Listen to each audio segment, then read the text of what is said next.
Honourable members, please be seated. Under Government Bills and Orders for second reading, Bill 20, Justice Statutes Amendment Act 2022, adjourned debate. Mr. Singh. Thank you, Honourable members. Are there any members looking to join debate? I see the Honourable member for Edmonton Northwest has. Well, thank you, Mr. Speaker, and I appreciate the opportunity to say a few words in regards to Justice Statutes Amendment Act. And, once again, it's one of those bills where, we see some of the, on first blush, that it's a housekeeping bill, and indeed the Justice Minister was asserting that so emphatically. But, when we started looking at it, we realized that, of course, the main issue is not being dealt with, right? And that's the circumstances around the Victims of Crime Fund. And again, this really speaks to a foundational problem with so many of the bills that we see here in this session, which is that, the government asserts that it's just some housekeeping thing, right? But underneath, like an iceberg, you only see the little tip on the top, right? But there's this big honking piece of ice underneath that really needs to be dealt with and is not being dealt with, and that is this whole issue around the Victims of Crime Fund and moving that money into a different place.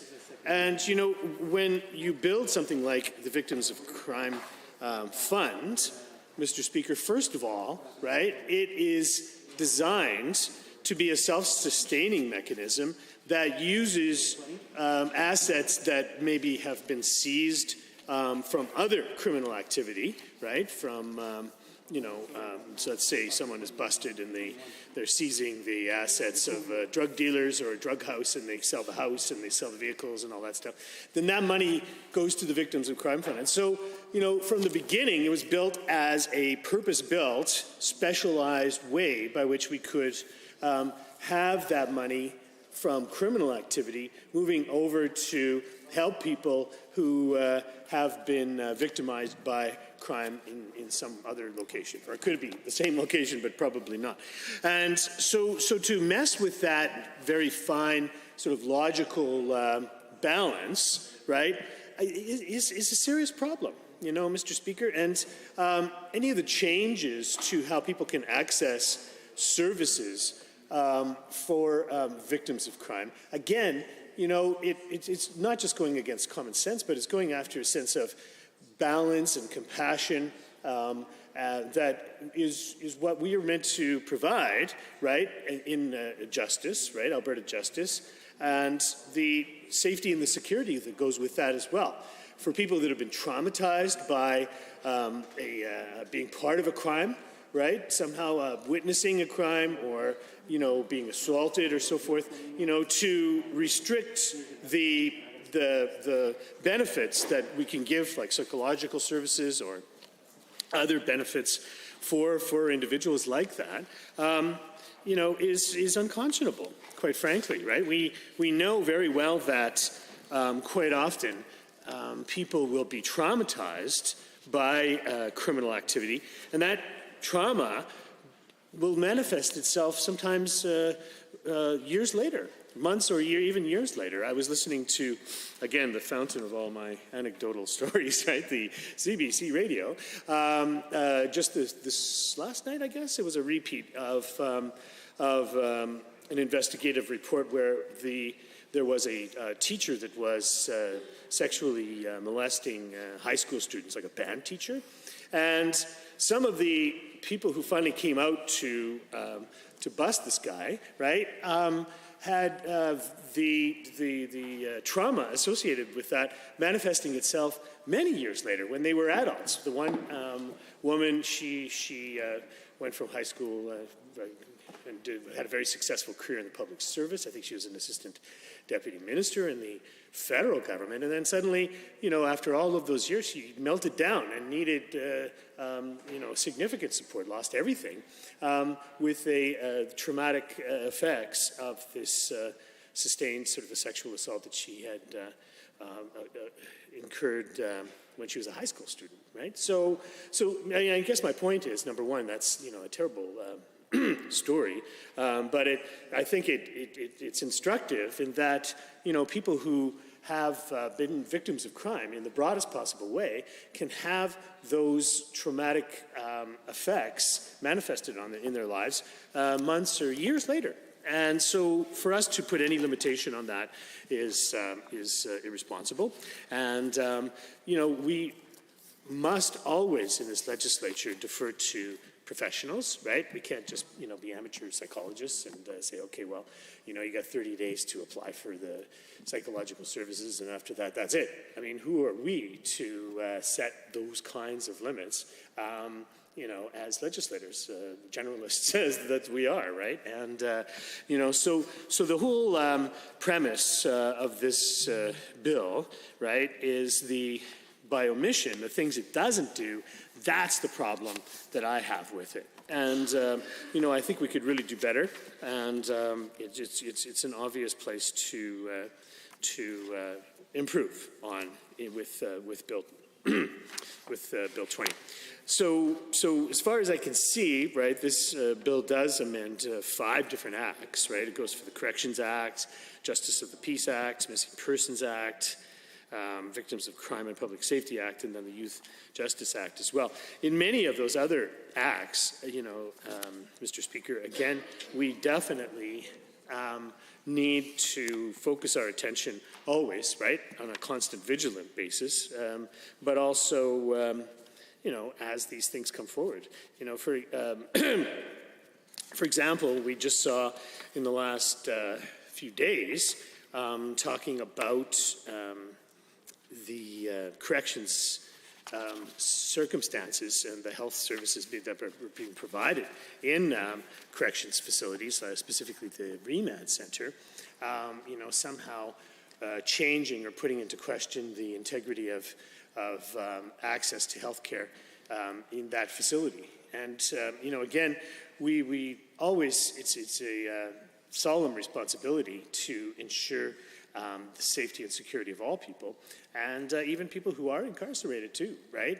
We know that if we learned anything, so many things we could learn from this pandemic, is that, of course, the health and the collective security of all of us is intertwined, quite frankly. If you have a big outbreak in a place like the remand center, then that can be the locus of a very large and destructive outbreak that can spread into the general population, right? Not to mention the people that are incarcerated. They're not being incarcerated and remanded because, and part of their punishment is to be in a confined place where they can catch communicable diseases, right? I mean, that's not part of the, system. So again, seeing any change or compromise as we did in the last, 48 hours or 72 hours in regards to the level of health services that are available to persons at the remand center. I think that's, a Corrections Act issue that we need to deal with as well.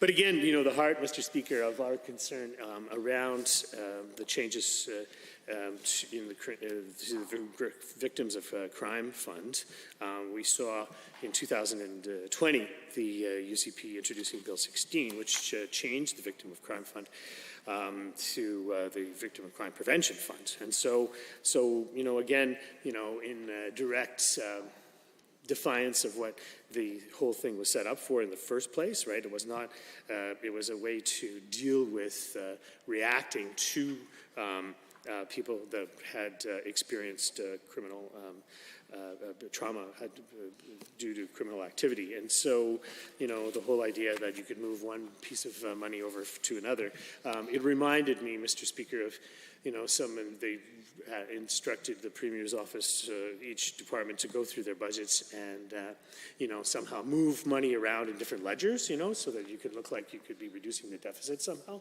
taking something that was a dedicated fund that generated its own money from criminal activities and so forth, and then somehow moving that ledger over into general revenues, right? I mean, that's what it appeared to be, really. And again, just like really bad choices, right? To presume that you could even touch that, right? Victim of crime fund, and try to put it into a different ledger box somehow. Again, I just found that to be very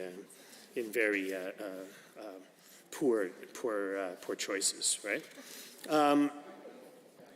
So, Mr. Speaker, we know that the balance of the fund for victims of crime, and the money is collected as part of, in Section 737 of the Criminal Code, directed by the Lieutenant Governor and Council to be paid into the fund, right?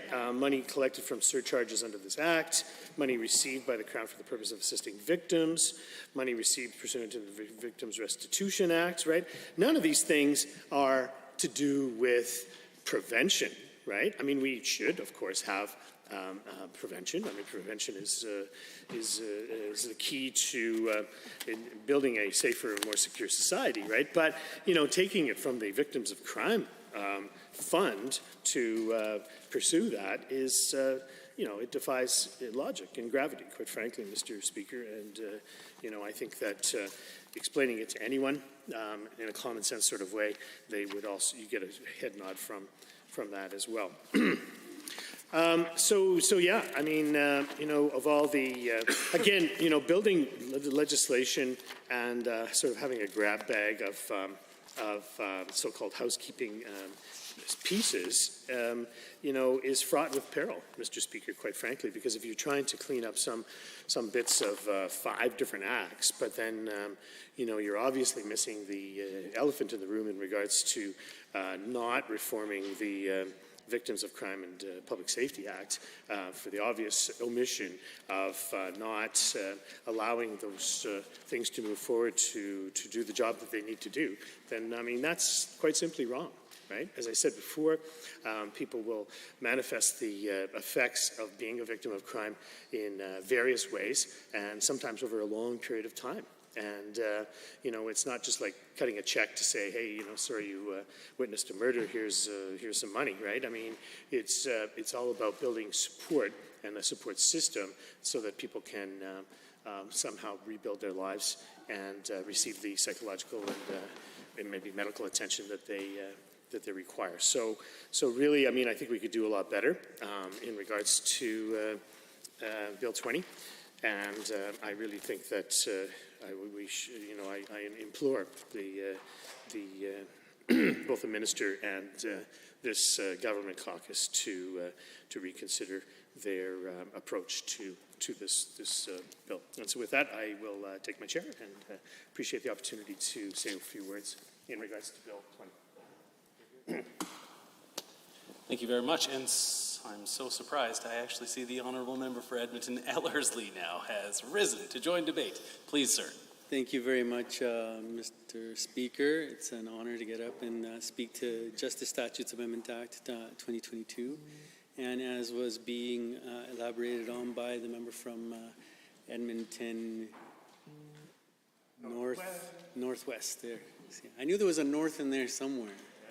Yeah, I knew it was in Edmonton. Yeah, so I think that this bill is characteristic of what we see before us in a number of pieces of proposed legislation that has been brought in by the government during this particular session, Mr. Speaker, and that is that they totally missed the mark on the important issues that are before us and that Albertans seem to care about so deeply. And of course, nothing can be further from the truth on that aspect when it comes to the Victims of Crime Fund. And I have a very good friend that actually used to work with in this particular department. And she no longer works there, unfortunately. She's moved on to other works. But I remember that when the government actually decided to come in with the previous bill, Bill 16, that we had an extensive discussion on the fact that this was really alarming, the fact that victims of crime weren't going to be able to have access to important monies that actually would help them deal with the situation. And, the Victims of Crime Fund wasn't just for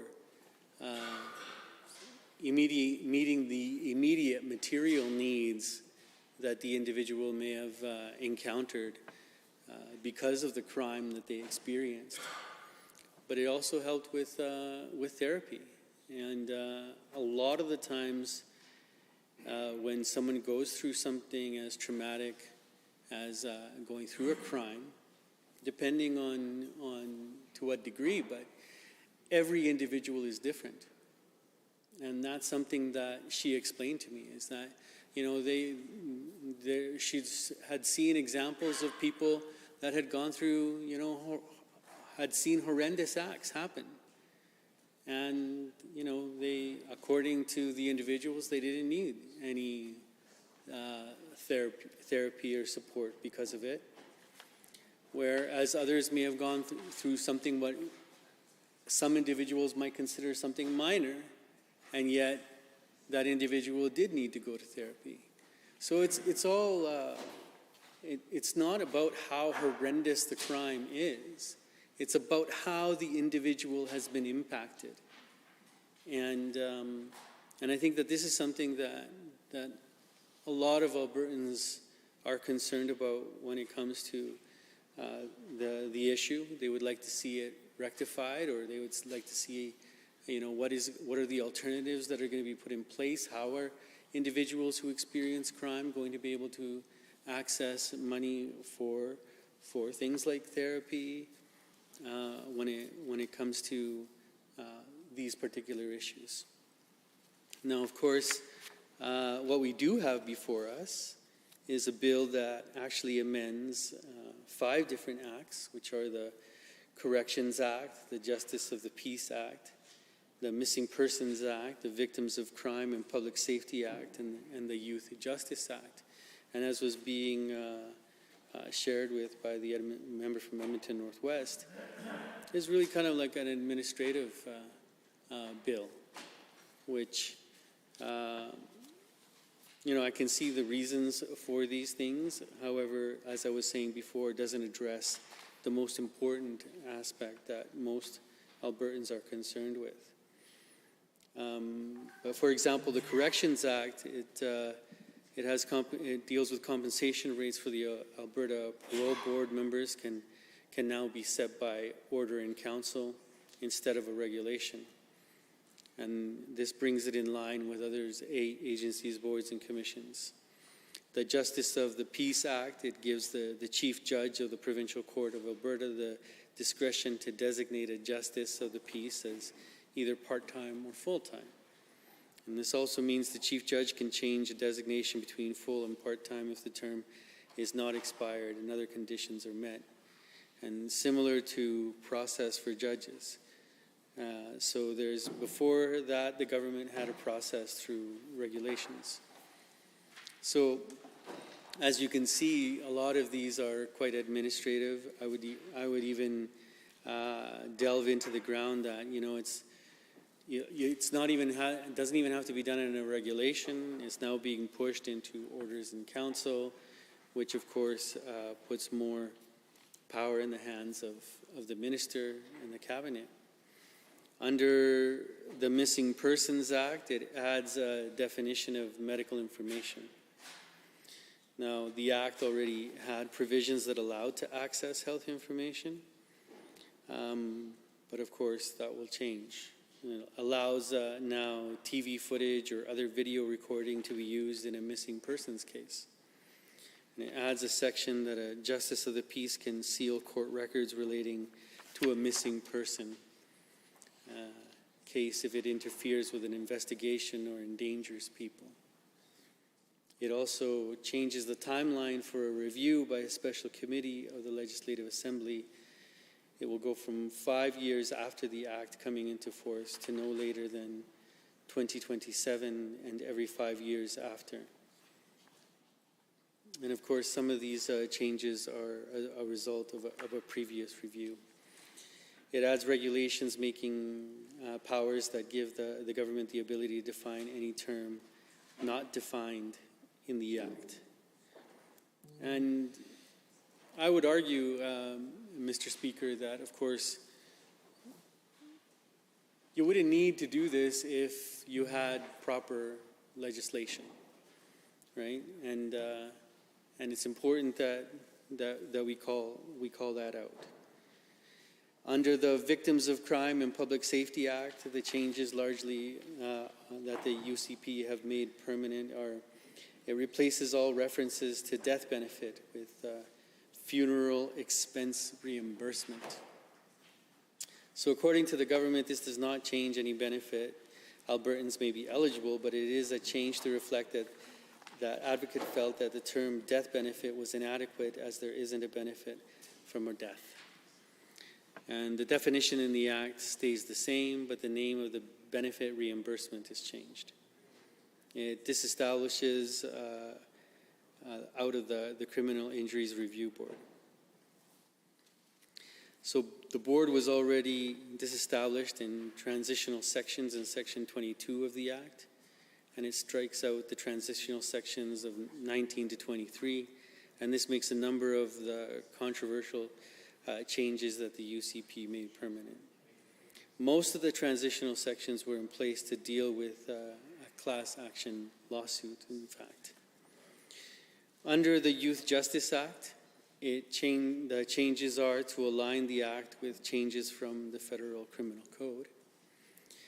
Changes that a notification to parents can be given by any peace officer rather than solely the officer in charge.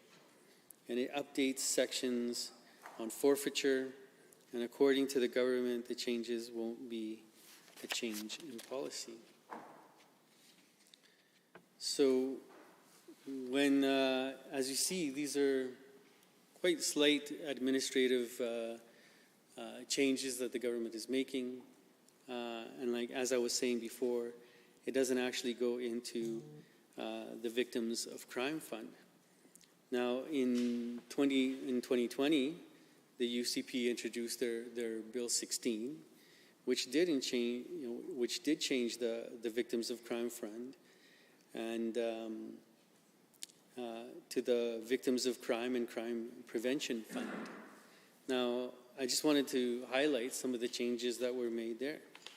So the fund has always been 100% supported by a surcharge on fines issued by the police or the courts. And previous to the change, the fund supported a wide range of community and police-based services, and the funding was available to individual victims of violent crimes to help deal with injuries, assistance with funerals, and supplemental benefits for people with severe injuries. And Bill 16 added in emergency accommodation or protective measures, access to counseling for sexual assault victims and families of homicide victims, and court support to victims and witnesses. So according to the Help for Victims of Crime page, in order to qualify for an emergency assistance or counseling through the Victims of Crime and Public Safety Fund, the victim must apply within 45 days of the crime occurring. So this is resulting in victims being unable to access these services. And many victims, particularly those experiencing domestic violence or sexual crimes, do not even report the crime within that window. And this is leaving victims with less resources, and for victims of domestic violence, it could result in them staying in a dangerous situation. And that right there is probably one of the most important factors in this particular bill. I would say that, as we all know, it's very difficult for those who experience domestic violence to come forward as it is. It's, in fact, I believe that it's, sometimes it takes a victim of domestic violence up to like 4 times to actually make the decision to finally leave the situation in which they are perpetually being the victim of. And we think that we would want legislation to actually help people in order to make that decision, rather for them to make it harder for them to actually to come forward. And so I think that that's something that that the members opposite need to take into serious consideration when it comes to providing legislation or bringing new legislation into the House. I think that there's a lot of issues that could be dealt with, Mr. Speaker, and domestic abuse, domestic crime, domestic violence is one of those things that we need to do better at as a legislature, and of course, I often say it that there's a difference between making something law and then changing the culture. But what we find is that once you establish it in law, then the culture slowly starts to change after that. I mean, in this particular instance, I would think that we would want it to move as quickly as possible. And therefore, we desperately need legislation that gives, and of course, I completely understand that there are some men, but it's the majority women who experience domestic violence in the home. And we need to create the circumstances whereby it's easier for them to actually come forward and actually report what's going on. And that's why we desperately need pieces of legislation that actually will help women do that. And so that we can truly change the culture. And I know this is not an issue of just Alberta. It happens all over Canada. It happens all over the world. But it's something that, if we were leaders on that, Mr. Speaker, that would definitely make all members on both sides of this House proud that we actually moved forward on something like that. And so for me, it's imperative that we deal with this as an important issue, that we keep moving forward on the issue of domestic violence. And here is this is something that this government could bring forward as a result of the changes that they actually made to the Victims of Crime Fund. Because this is where the impact is actually having on Albertans.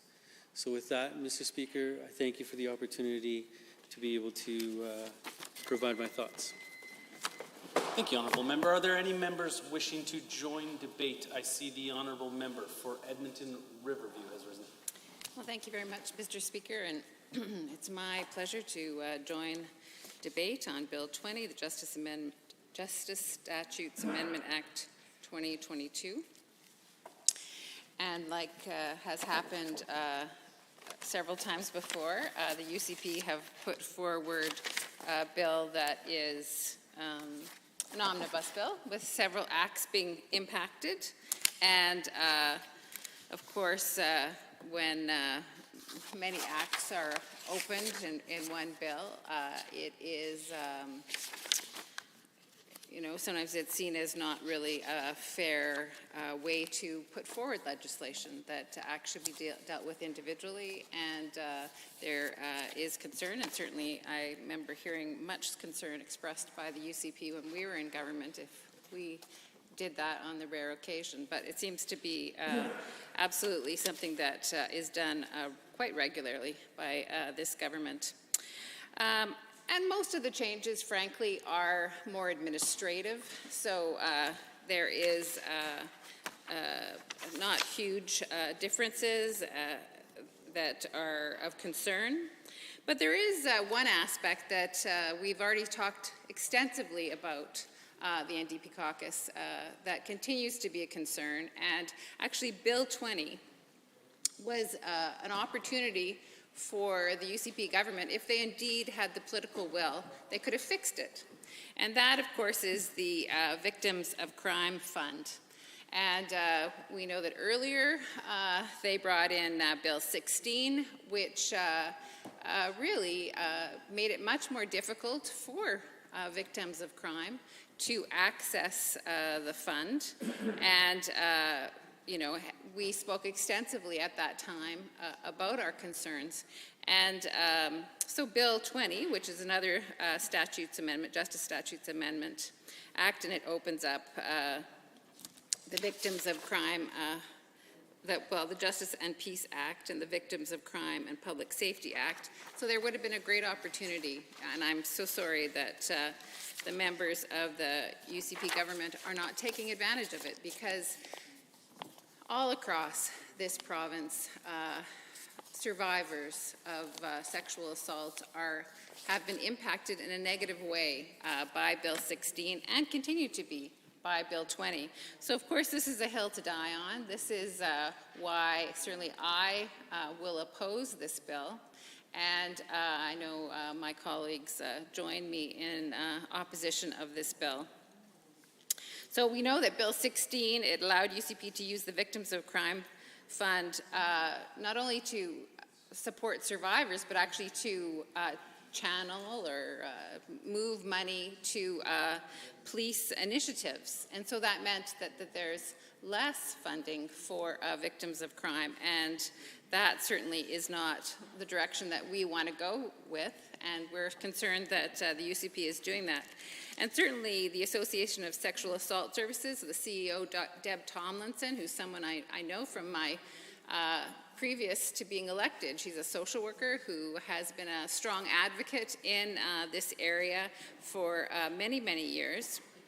Has spoken certainly very clearly in opposition to both Bill 16 and also this bill. You know, previously, before Bill 16, there was sort of a time limit on when survivors could report sexual assault. But it was changed to only 45 days in Bill 16, which is frankly ridiculous. And when people have experienced an assault, they've experienced a tremendous trauma, for them to have the wherewithal, to have the courage to actually speak up and actually go to police regarding this is asking far too much. And there should not be any moratorium. 2 years was too short. 45 days is absolutely, ridiculous. It's obviously not meant to support survivors at all, and certainly doesn't have any understanding of their lived experience. Because when you experience, some assault such as this, it has significant impacts on your life, and in order to be able to face that trauma, sometimes it can take indeed years.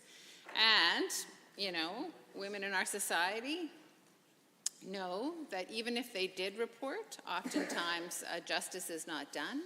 They're re-traumatized by that whole experience, and so they often are very hesitant to even report. Like it's really significantly so minimal, the number of survivors that actually report crimes to the police, because what's the point? They feel like there is not justice being done. And this, again, is just another way that justice will not be done going forward, because it expects people to be able to do something after a very difficult situation, and people are not ready. And we know that, very sadly, that sexual assault is a crime of power, largely against women, although, as my colleague previous to me said, men also experience it.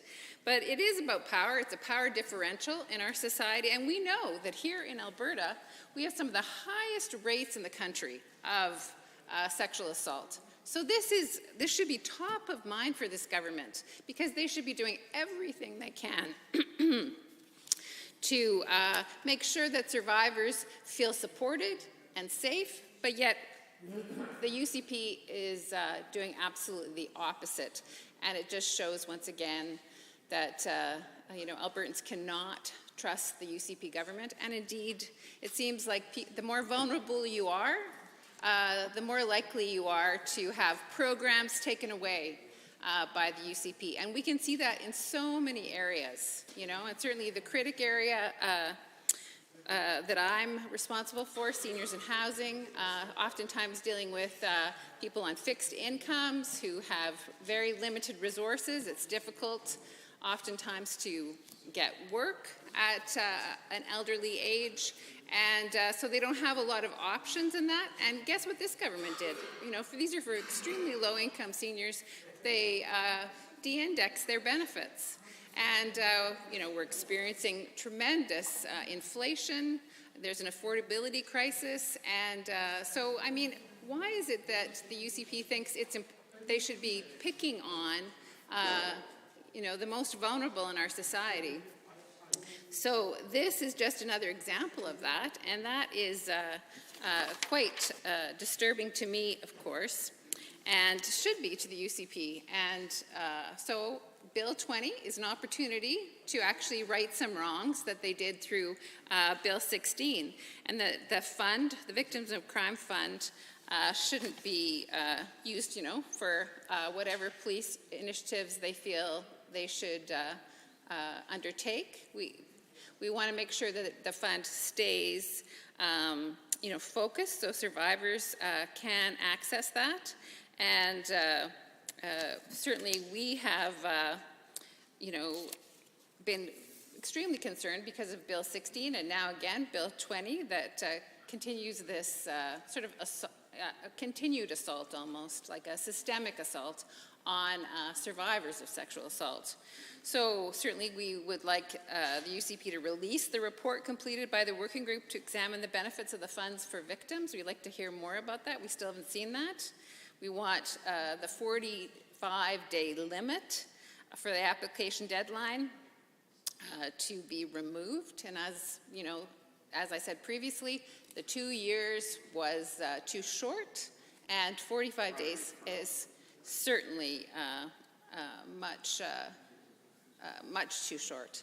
And it, as I said, because of the trauma survivors have experienced, it's asking, an extraordinary amount of courage and wherewithal to report, and that should be absolutely lifted.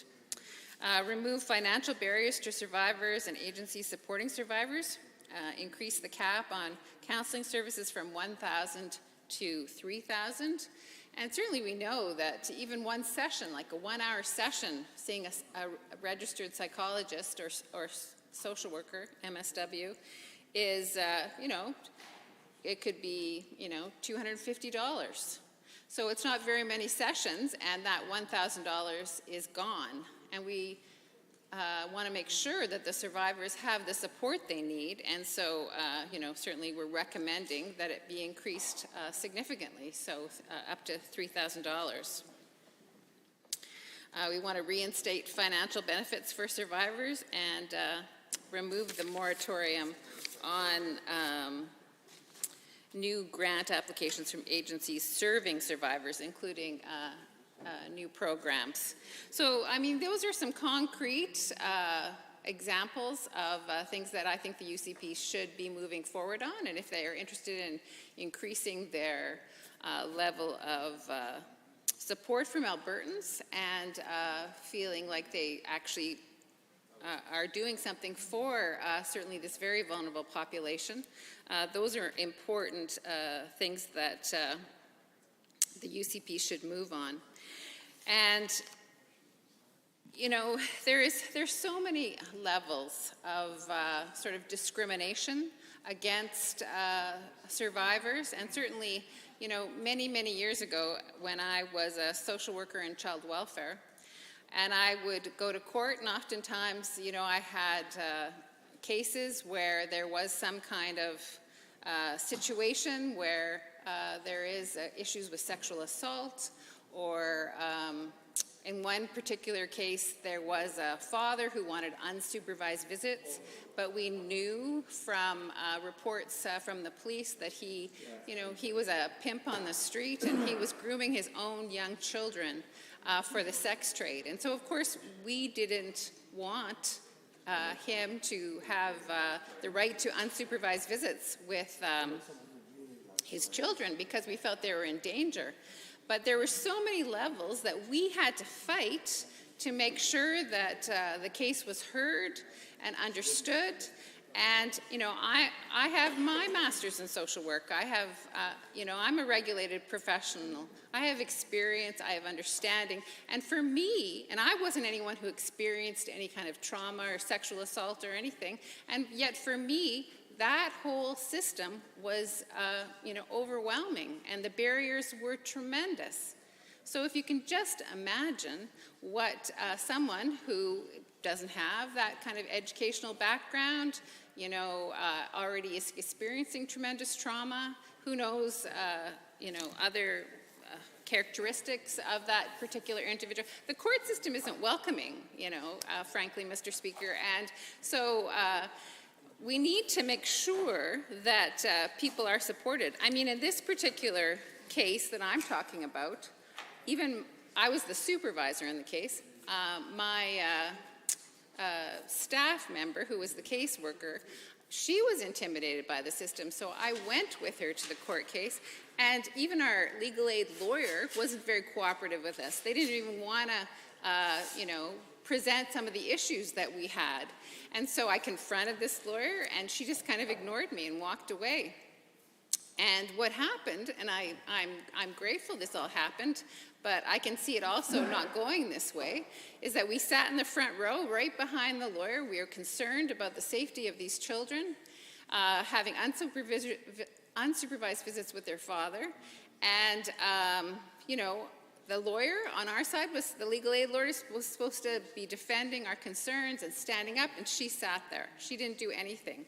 And so when the judge said, okay, well, it doesn't seem to be any problem with unsupervised visits, I started to shake my head, just sort of involuntarily. And of course, we know in courts, you're not supposed to even move, you sit there very stoically. But I started shaking my head because I was so appalled at what happened. And the judge looked at me, and she pointed at me, and she said, "Who are you, and why are you shaking your head?" And so I told her, I'm the supervisor in this case, and these children are at risk, and we're concerned about their safety. And she said, okay, let's hear some evidence. And then the lawyer stepped up, and we won that case. And so I'm very grateful that I went and supported my staff, and we were able to make sure that those kids didn't have unsupervised visits with their father, who we knew to be a danger to them, quite frankly.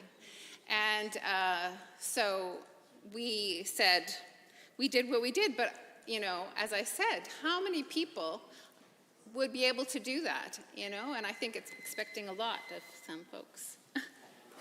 And I do see the honourable member for Lethbridge West has risen to join debate. Speaker, I rise to provide some comments at this stage of debate, this second reading stage for Bill 20, the Justice Statute Amendment Act. This bill is making a few changes to a few different acts,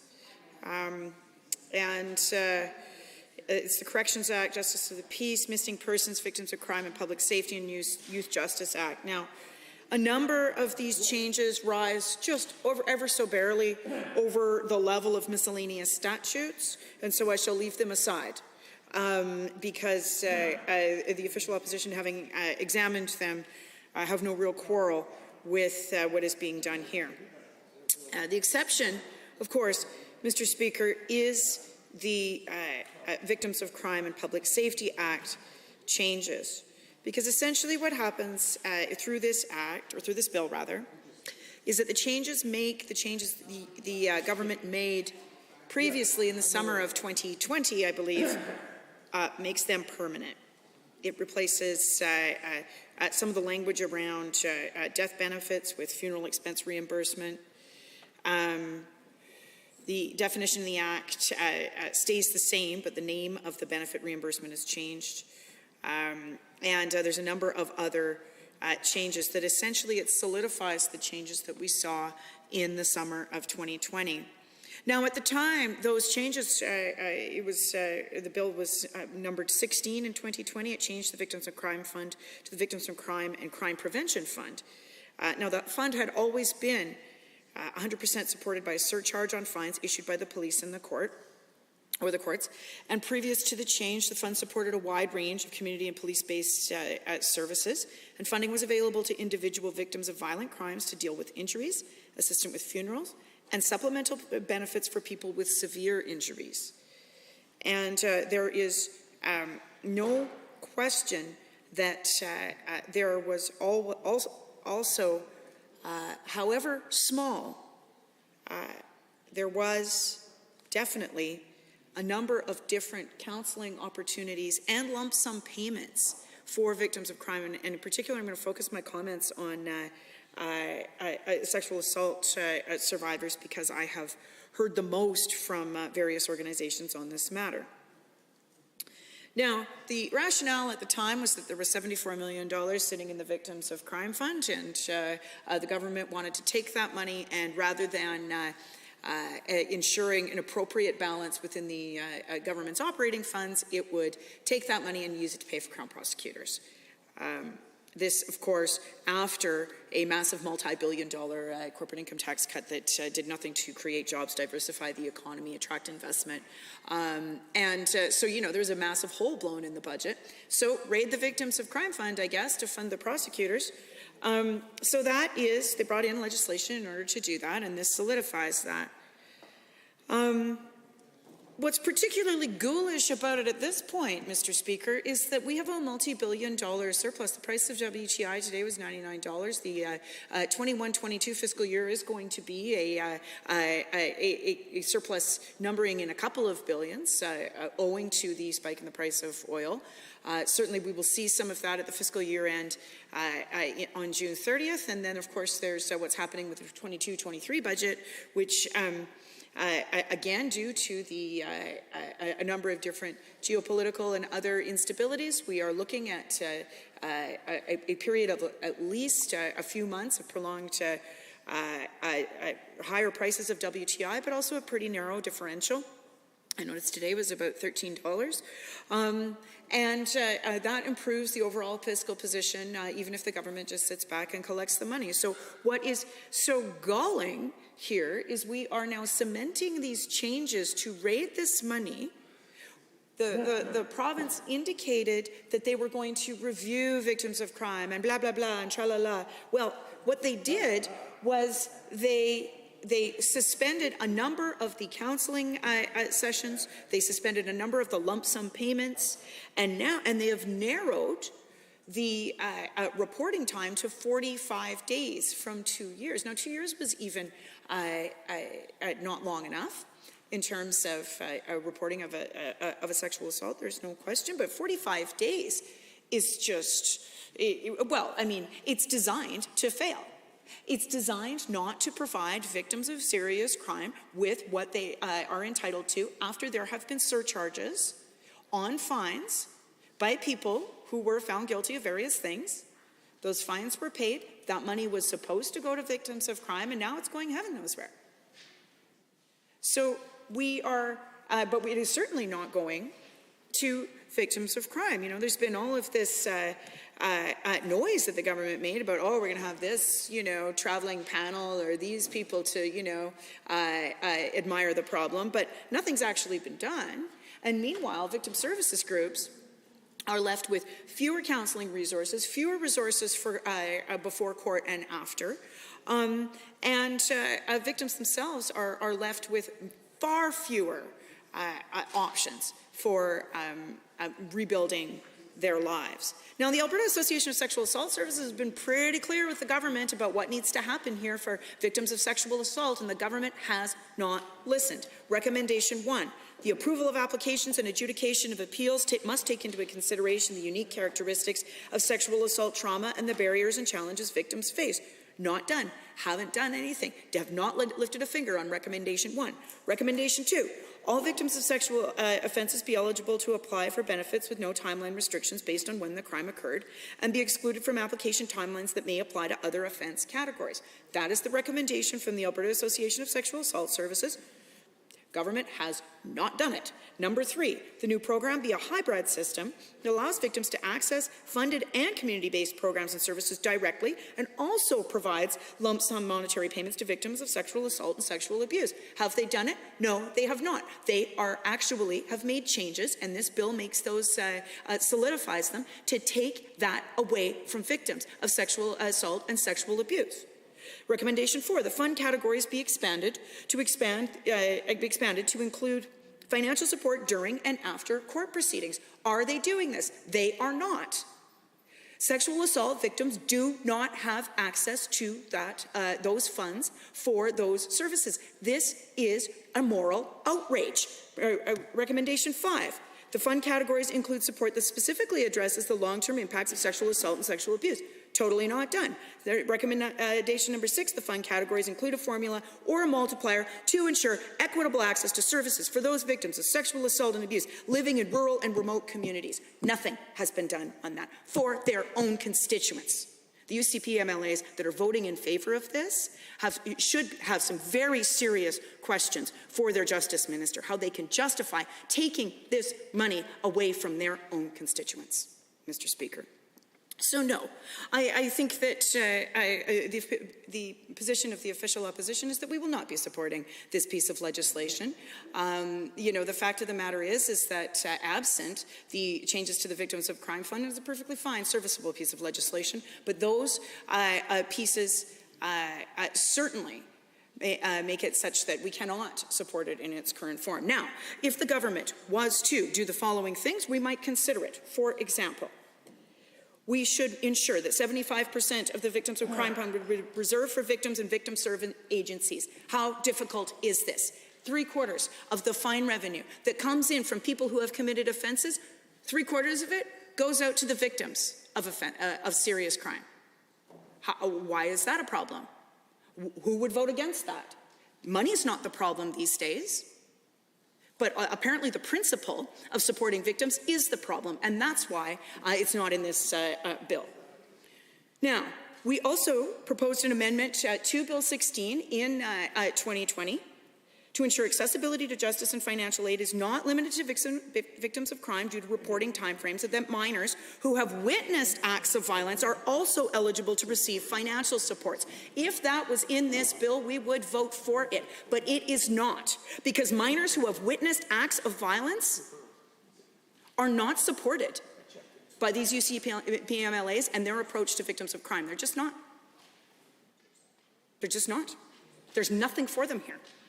Now, if this bill included a restoration of financial benefits for victims who may have lasting impacts, including physical or psychological trauma, we may be able to support it, but it does not, because this government is not supporting people who have lasting impacts, including physical or psychological trauma.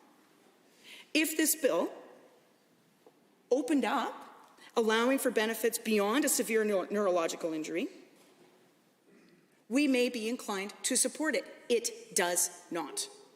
Now, as I described, Mr. Speaker, this is no longer about money for this government. This is about principles and values and a moral compass. And that is why the official opposition will not be supporting this bill. Now, to my mind, it should be very simple at this point when you are awash in oil revenues, something that is absolutely not of the government's own making. It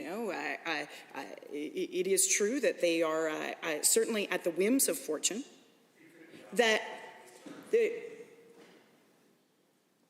surplus as it is right now, I'm being heckled, Mr. Speaker, by the member for Cardston-Siksika, but I really actually think that he should spend his time explaining to the victim services organizations in his riding and throughout Southern Alberta why they don't have the money to do their jobs anymore. And maybe he can write a letter back to the Alberta Association of Sexual Assault Centres in response to all of those recommendations that remain unacted upon by this government.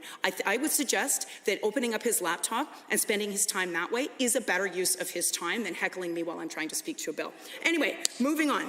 The fact of the matter is, Mr. Speaker, that we have a multi-billion-dollar surplus, and so it should be reinvested in 3 ways, not the least of which is to start to repair some of the damage from healthcare, education, and other services. We should be looking at the role of savings, and certainly lowering our debt servicing costs through improving our overall fiscal position and investing in the Heritage Fund. We should be having a look at how we restore respect for disability services workers, for victims of crime, of which clearly certain members of the government bench would rather spend their time heckling than actually advocating on behalf of them.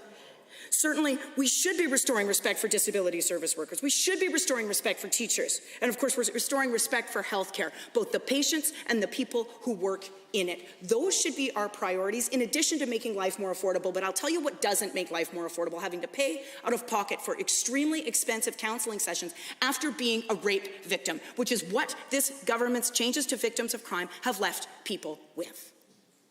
Is extremely expensive counseling sessions, extremely tight timelines to report that crime and to get any kind of help or assistance. I think it's 5 counseling sessions now. Wow. So that should be the priority right now, is restoring respect for our public services and the supports that we have out there in the community, the organizations that are working hard to support people, and building a province that we can be proud of, where victims of crime are given the supports they need to rebuild their lives.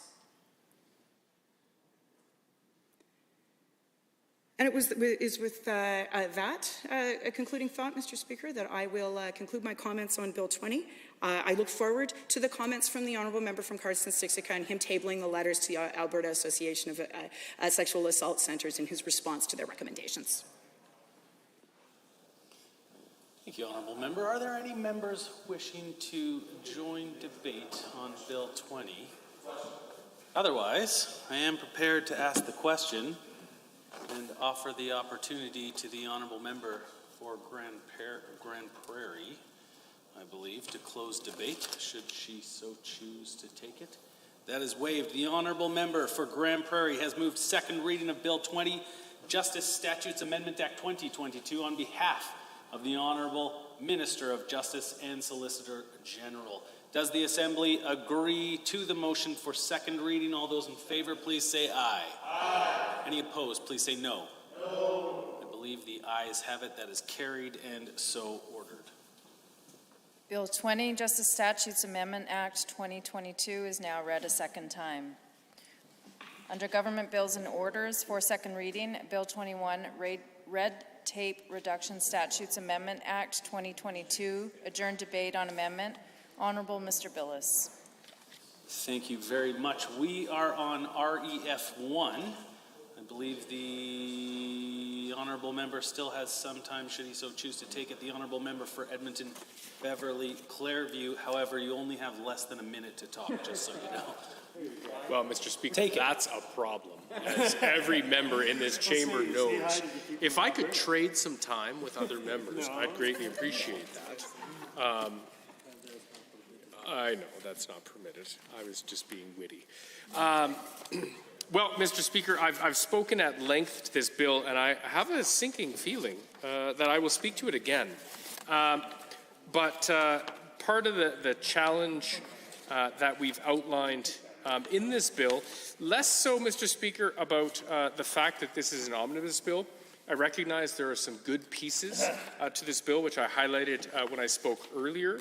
And as well, Mr. Speaker, that there are, things like, I'm not going to be able to, like making it easier for businesses to license across multiple municipalities. I think that's a great move, and I support that. Because I know that many companies operate amongst many different municipalities, and that's a challenge. That piece I like. There's a lot of pieces that I have a challenge with, which I will highlight at the next opportunity. Thank you very much, Honourable Member. Are there any members wishing to join debate? I see the Honourable Member for Edmonton Gold Bar has risen. Thank you, Mr. Speaker. And first of all, I want to thank my friend from Edmonton Beverly Clairview for having spoken for only a minute. That was probably my favorite speech of his that he's ever given. And honestly, if the government House Leader or any of his team is listening, I think we should give serious consideration to amending the standing orders to limit speaking time to a minute for each member. You know, we are talking about reducing red tape and promoting efficiency in government. Just imagine how much more efficient this legislature would be if we could only speak for a minute at every stage for every bill. We could pass hundreds and hundreds of pieces of legislation every session, and I think the people of Alberta would at least have a much more interesting government if that were to be allowed. You know, the subject of red tape is one that this government has spent a lot of time on over the last 3 years.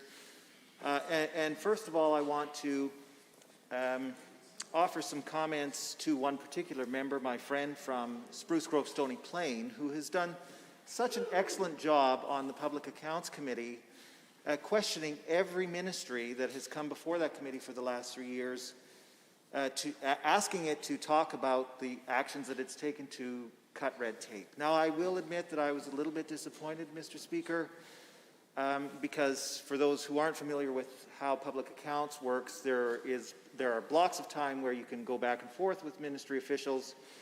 You ask them questions, they provide answers at the table.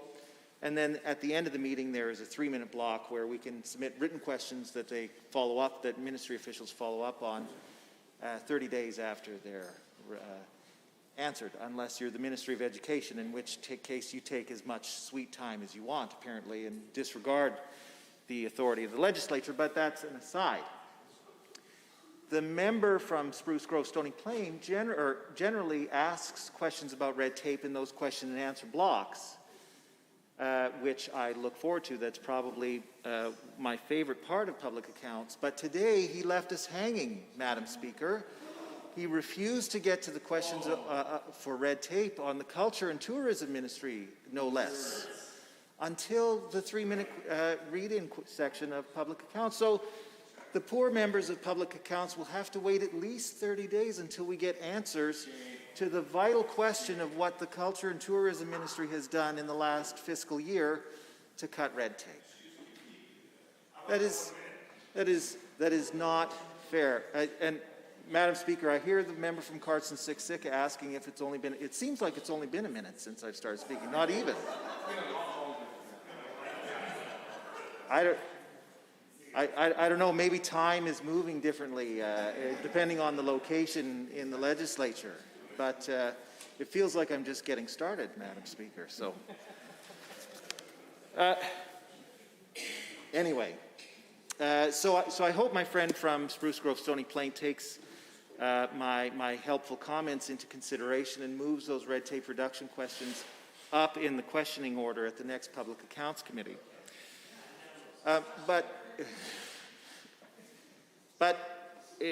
You know, one of the things that I've noticed in the entire time that we've been talking about red tape is that this entire exercise has been completely meaningless. And in fact, I would challenge the member from Spruce Grove Stony Plain to even stand up and tell us one particular thing that that government has done as a part of its red tape reduction initiative that has made a significant impact on the lives of the people of Spruce Grove, Stony Plain, or anybody else in Alberta. I bet that even though he has asked that question at every single public accounts meeting for the last 3 years, he would be hard-pressed, without going back to the Hansard and reading the transcripts, to stand up and tell us any meaningful change that has been made to benefit his constituents or anybody else here in the province of Alberta. There have been a number of changes that have caused significant concern through previous red tape reductions initiatives, those things that have impacted landowners' rights, particularly with respect to natural resource development issues. And I sincerely hope that we will have a full discussion about the impact that those changes have made in the Real Property Rights Committee, Madam Speaker, because I know that that committee is conducting its work and will be deliberating on its recommendations in the very near future. And we have certainly heard from a number of landowners across the province about concerning changes that this government has made with respect, under the guise of red tape reduction, that have significantly negatively impacted landowners' rights. Fortunately, there isn't a whole lot in here that seems to fall under that category. But I do think that it would be wise to take... I hesitate to interrupt, but I rarely have trouble hearing the member for Goldbar, and I'm having trouble hearing him right now. So if we could please take our conversations to the lounge, that would be very helpful. Go ahead, sorry.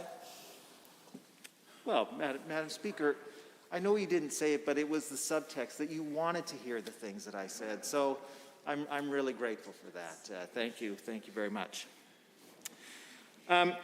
Yes, as I was saying, I think it would be wise for the members of the legislature to vote for this amendment referring this bill to committee for further examination, because there is enough here in this bill to cause concern that I think we would be wise to spend the time in committee to dig into the issues that this bill presents and seeks to address. And first and foremost, of course, for me as the environment critic, are the changes to the Provincial Parks Act and the Public Lands Act, which, if I quote from the bill, allows the minister to set standards, directives, practices, codes, guidelines, or other rules relating to any matter in respect of which a regulation may be made under this act. So in layman's terms, this means that the minister can do anything he wants with respect to regulating provincial parks and public lands. And that's a problem because nobody trusts this government with provincial parks, because we've seen already its attempt to close down and sell off hundreds of parks in 2020, and the government was stopped in its tracks in that attempt. And my fear is that this is an attempt at getting at that through other means, Madam Speaker, because we don't have any clarity on what this power that the minister is giving himself will mean. Will it mean that he'll be able to partially privatize parks? Will it mean that he'll have the power to prohibit access to parks? We don't know, because it's unclear from the text of the legislation, and the minister certainly hasn't given us any clarity in any of his remarks around this bill, either in the media or in debate in this chamber. And so I think that we would be wise to vote to send this bill committee just for this section alone, just to really dig into what it means and whether or not it is actually a good idea to pass this amendment once we understand the full implications of those changes, Madam Speaker. Now, of course, this bill doesn't just amend the Provincial Parks and the Public Lands Act.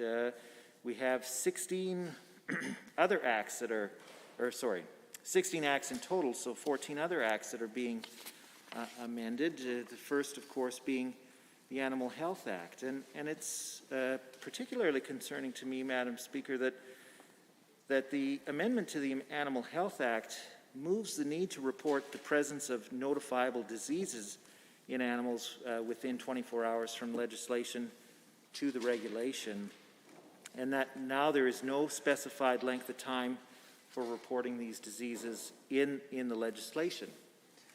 And I mean, I wasn't here when the original act was passed, or the act that, whichever bill legislated these timelines in the first place. But I assume that there was some reason for doing it, and I assume that at the time that those timelines were supported by agricultural producers. So once it's moved to regulation, Madam Speaker, of course, as you know, then Cabinet can make the changes that it sees fit to the regulations behind closed doors. And so my fear is that these reporting timelines may be changed without notice or any kind of consultation. And of course, we don't have to, or we can't have access to the cabinet discussions. We won't even know the reasonings behind cabinet making the changes to those reporting timelines. And I think the timing of this change is particularly unfortunate given the significant impact that avian flu is having on the chicken population that are for our agricultural producers. And you know, again, Madam Speaker, it's really concerning to me that that at a time when our agricultural producers are being hit hard by the avian flu, the minister is fiddling around with disease reporting timelines, but not actually taking meaningful action to prevent the spread of avian flu. And I recall an exchange in question period between my friend from Edmonton Manning and the Minister of Agriculture on this very topic. And I was astounded to hear the Minister of Agriculture say that we had heard that avian flu was going to be a problem 2 years ago when it started hitting flocks of chickens in other parts of the world. And they monitored the situation until it became a problem here. Now, we are all familiar with the government's fondness of monitoring the spread of infectious diseases without doing anything about it. But it boggles the mind, Madam Speaker, to listen to the minister say that they had a 2-year window in which they knew that this was going to be a problem, and yet they failed to do anything to address it. And now that it's a problem that's growing, you would think that we would have some kind of policy solution coming from the Ministry of Agriculture, and yet all we have, at least in the form of legislation here in this session, is a bill that amends the Animal Health Act so that disease reporting timelines are moved from the legislation to the regulations. The feds are taking care of it. And the federal government is taking care of it. That's one of the things that my friend from Edmonton Ellerslie raises, and is a common theme with this government. We get bailed out time and time again by the federal government and then turn around and complain about them intruding into matters of provincial jurisdiction. You would think that a government that is, in words anyway, so opposed to the actions of the federal government would at least follow up those words with action, stand on principle, refuse to allow the feds to intervene in our responsibilities and do the work of looking after our agricultural producers ourselves. So it's really concerning to me, Madam Speaker, that here we are again in a dire situation where a problem is spreading out of control, and we rely on the federal government to step in and save us from ourselves, when we have the capacity to do this work and look after our agricultural producers on our own. You know, there are a whole host of other amendments here that are causing some concern. The next piece in the legislation that's being amended is the Child, Youth and Family Enhancement Act. Now, these changes remove the 1-year maximum on all licenses for residential facilities in the child intervention system, including group homes and foster homes, and move those time limits to the regulations as well. And you know, like the Animal Health Act, the province of Alberta is in the grips of a crisis when it comes to children in care dying. We've had record numbers of children in care die in the year 2021, and I want to thank my friend from Edmonton Whitemud for being such an effective advocate for children in care and holding the government's feet to the fire on its failure to protect those children in care. And we have yet to hear any adequate explanation from members of the government as to why this time limit on licenses is being moved from the legislation to the regulation. And so I think that For this piece alone, it's worth voting in favor of this referral amendment and getting into the details about this change and what that will mean. So, Mr. Speaker, you know, in the brief amount of time that I've had, I've only been able to touch on a few acts, but already I think I've laid out the case for voting yes to this referral. Thank you. Thank you very much, Honourable Member. Are there any other members wishing to join debate? I do see the Honourable Member for Edmonton Ellerslie has risen to. Thank you very much, Mr. Speaker. And of course, for those who are actually following along at home, I just wanted to give them a sense of like how many bills this particular proposed piece of legislation will be impacting.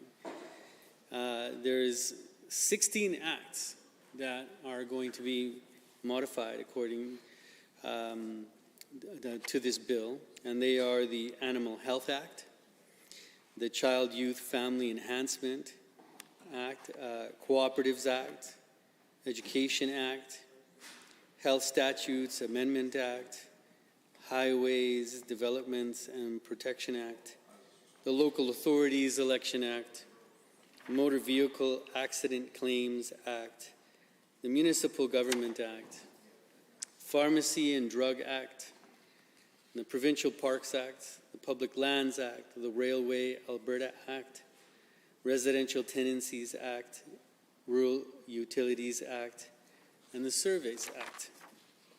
So just to give people that are listening in a sense of what is happening here. And with the vast majority of the changes that are actually taking place, things are being moved out of legislation and into regulation.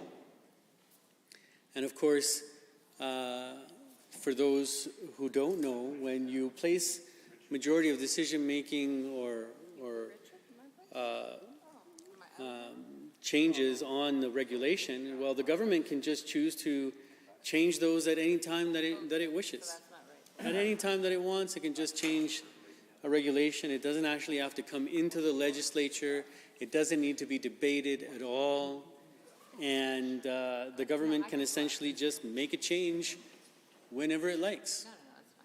And of course, this is a concerning issue because, of course, then the government cannot be held to account on a lot of these things when they take place.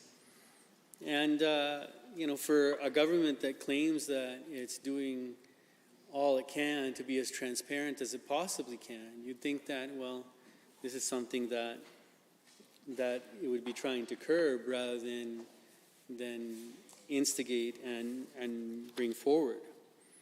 And for this particular reason, and I mean, and I believe that this government has given us enough examples and enough concerns to demonstrate that they just can't be trusted. Bill after bill after bill after bill that actually comes into this House. It tends to be quite administrative, especially this session. And what I've seen in the last 3 years of government the last 3 years in this legislature from this government is that they move a lot of it to regulation. And then not only that, in the proposed pieces of legislation that they do bring into the House, Mr. Speaker, they actually put more and more power in the hands of ministers.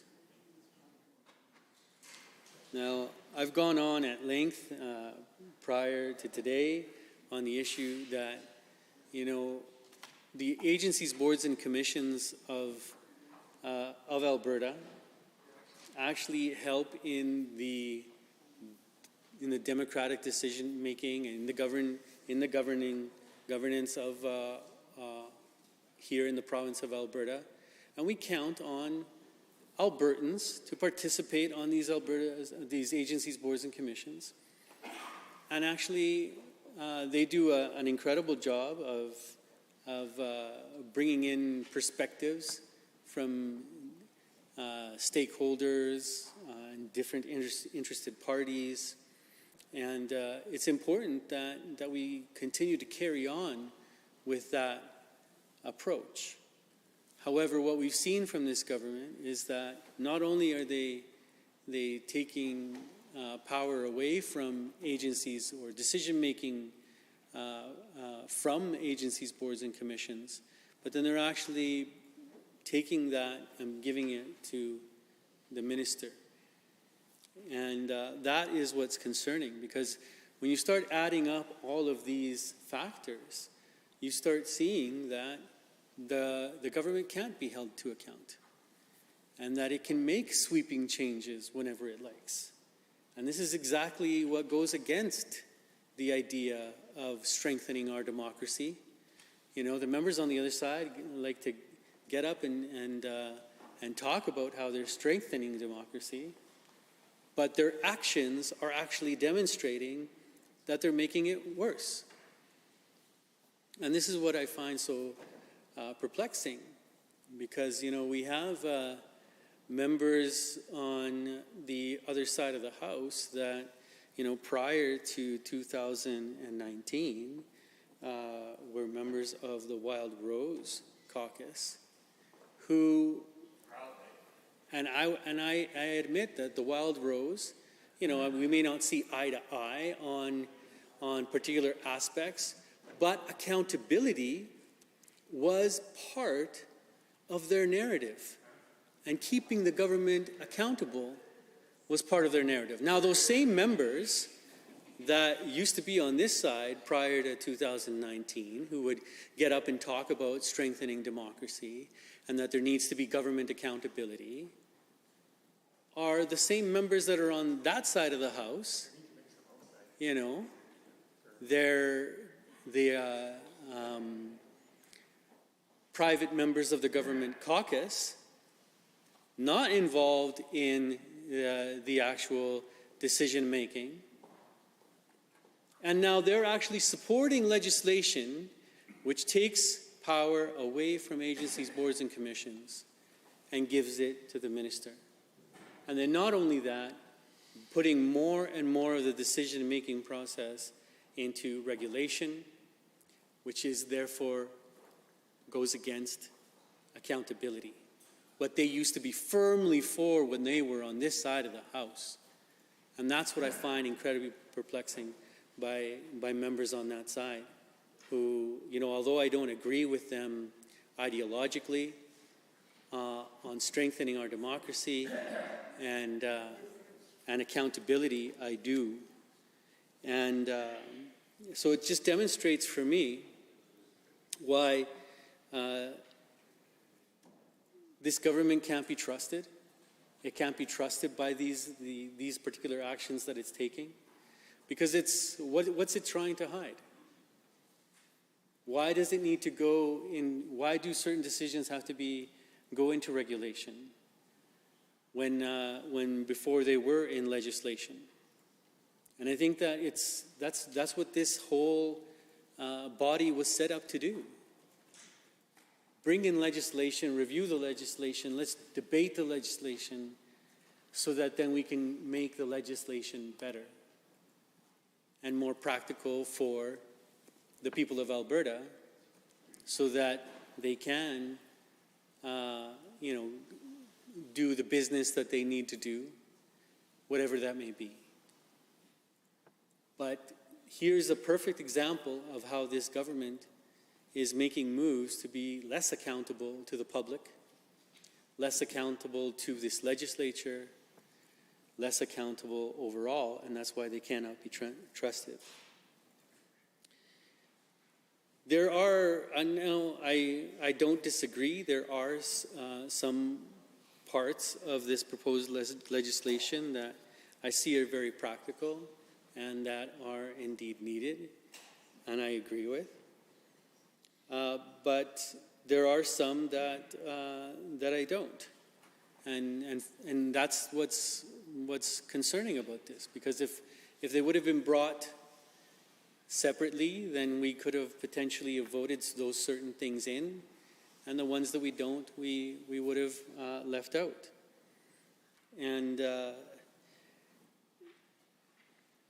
I think that one of the most concerning parts of the bill actually comes to the decision making of the Minister of Environment and Parks, or the Minister of Environment over our provincial parks.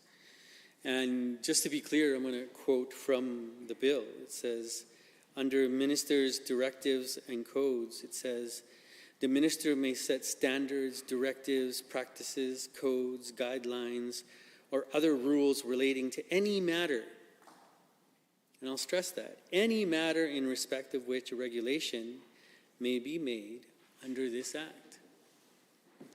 So it leaves one to interpret that the minister can basically just do anything that the minister wants. Like, let me read that again to you. And especially to those members who are on this side, who used to be on this side of the House and used to talk so much about accountability. The minister may set standards, directives, practices, codes, guidelines, or other rules relating to any matter in respect of which a regulation may be made under this Act. Like, that is widespread, sweeping power that, and regardless of any private member of the government caucus, of which caucus they used to be a part of prior to 2019, I would think would be concerning.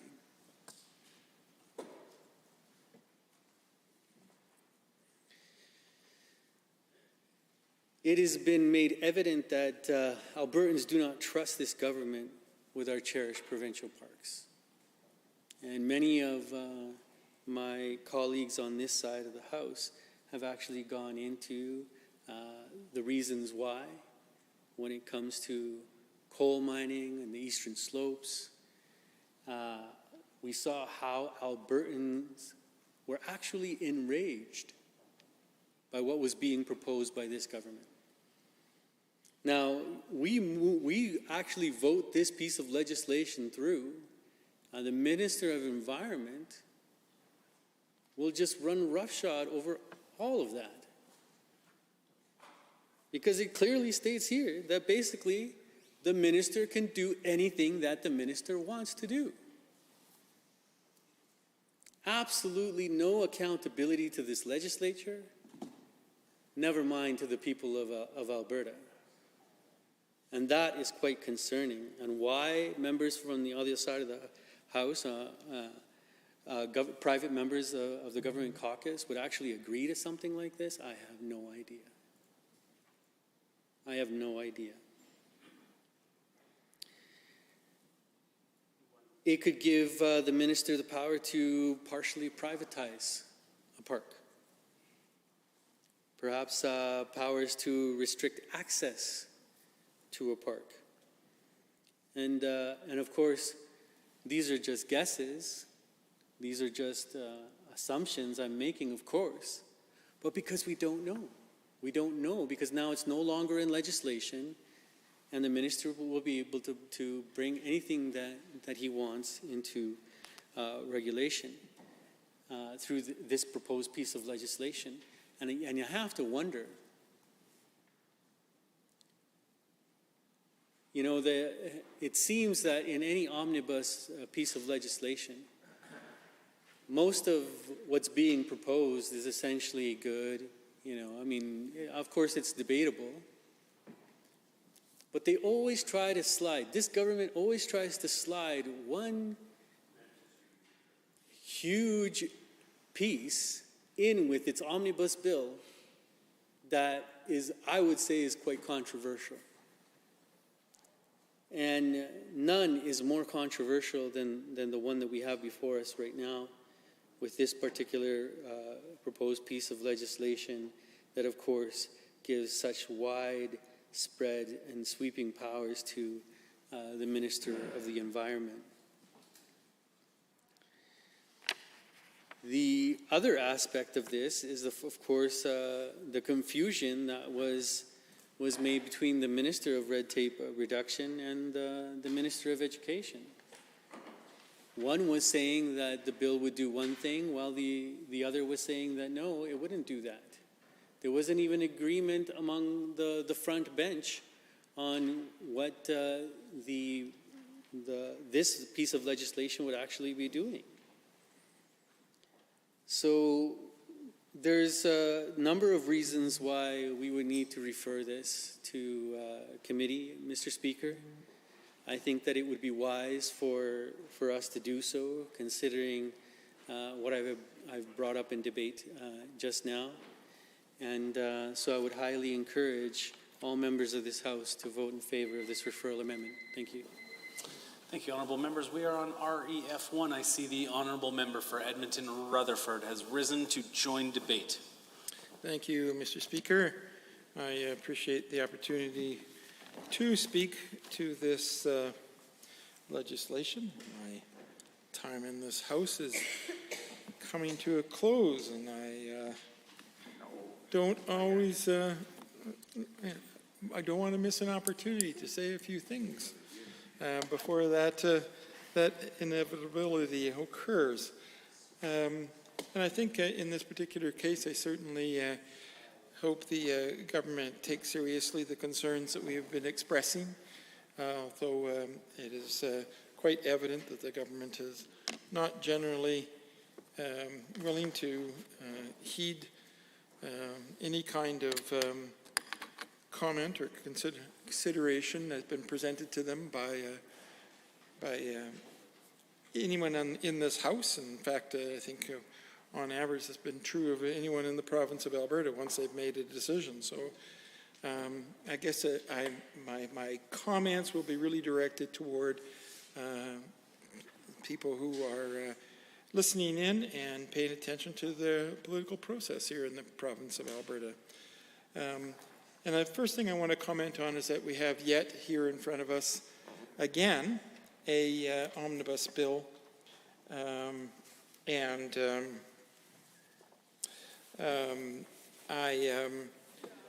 I think that that's problematic in its own right. I know when the many members of the government were on the opposition side, if we ever put two pieces of legislation together, they complained about it being omnibus when it really wasn't. But now we indeed have omnibus bills that come in that have involved a very wide range of unrelated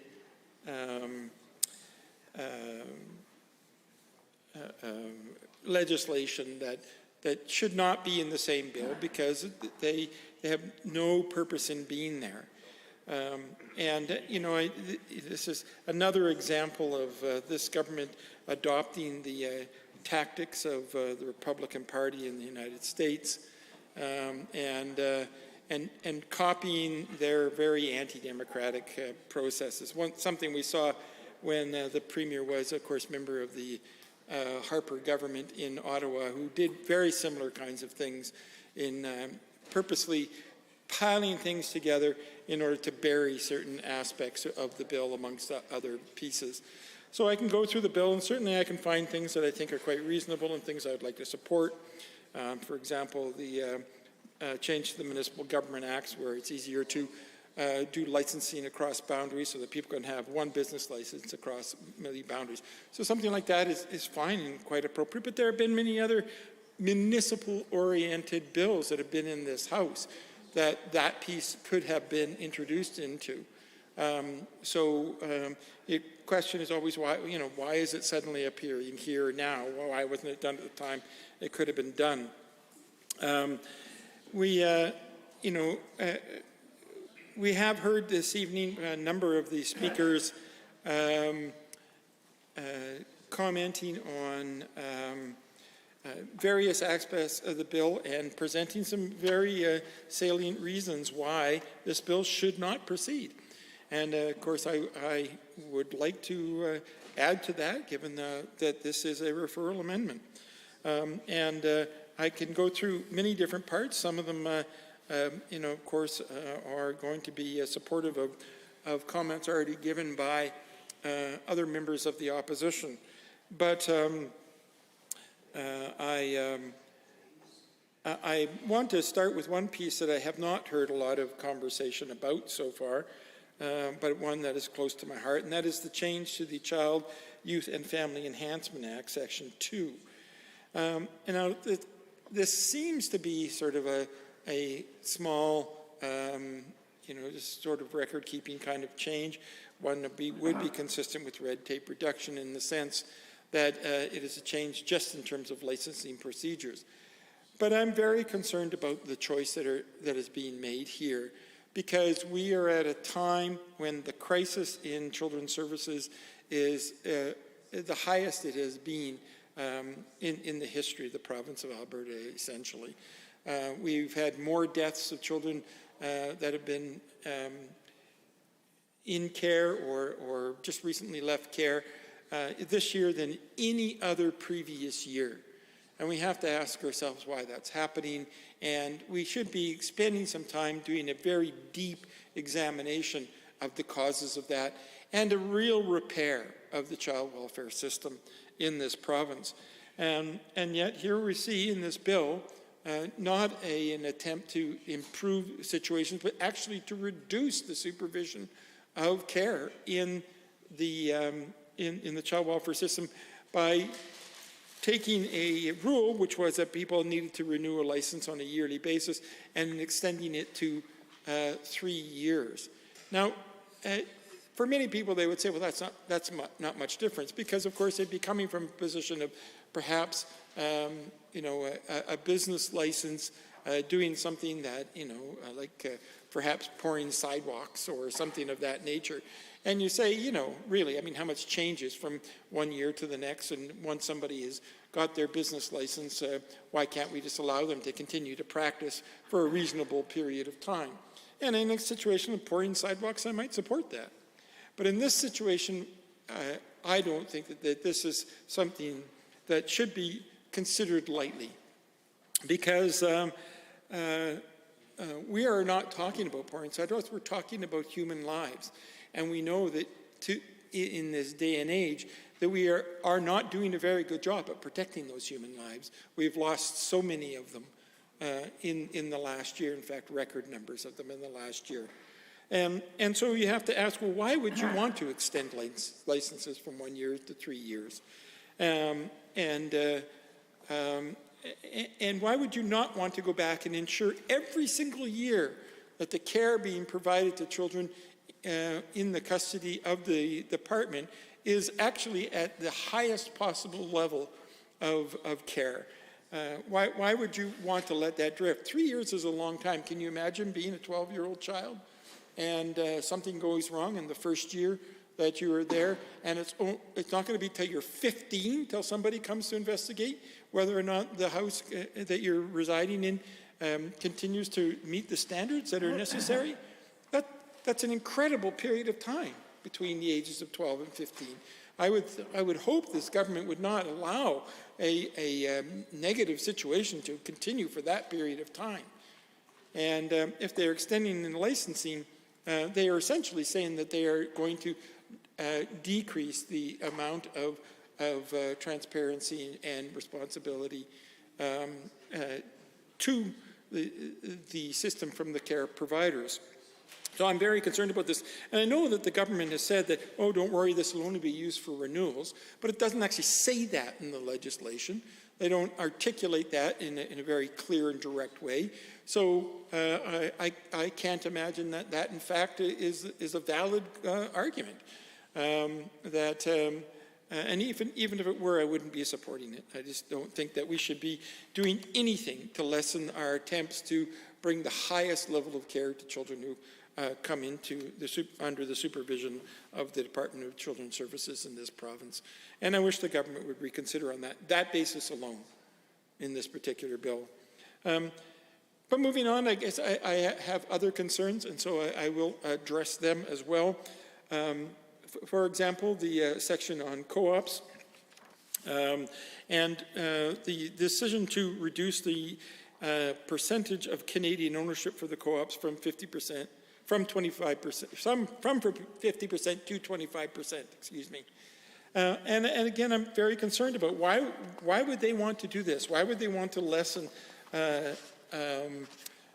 Canadian involvement in cooperatives for any particular reason, and I'm just concerned that this is, again, something that the government is doing that appears on the surface to be, a minimal administrative change, but may actually have very significant consequences for people who are involved.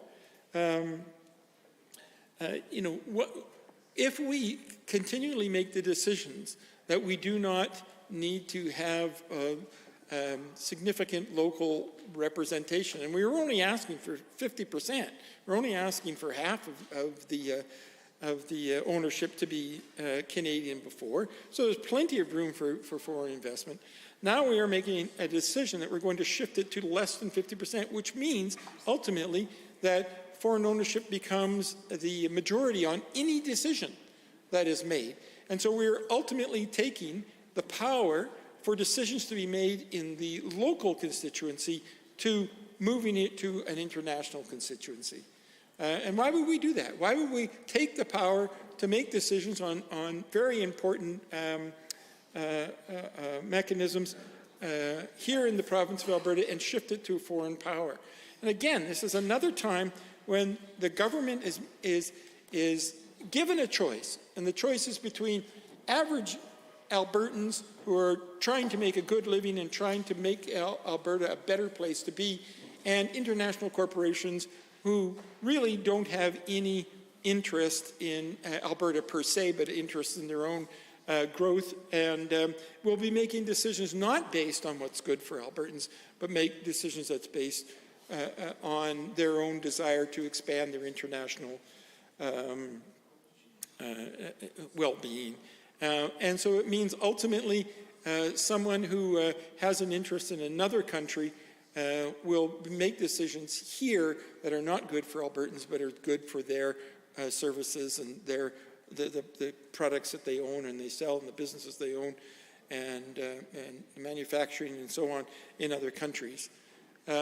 And why we would want to give that power away is beyond me, except for, again, it speaks to the influence on the UCP from foreign interests that we've seen repeatedly in terms of energy and manufacturing and so on in this province.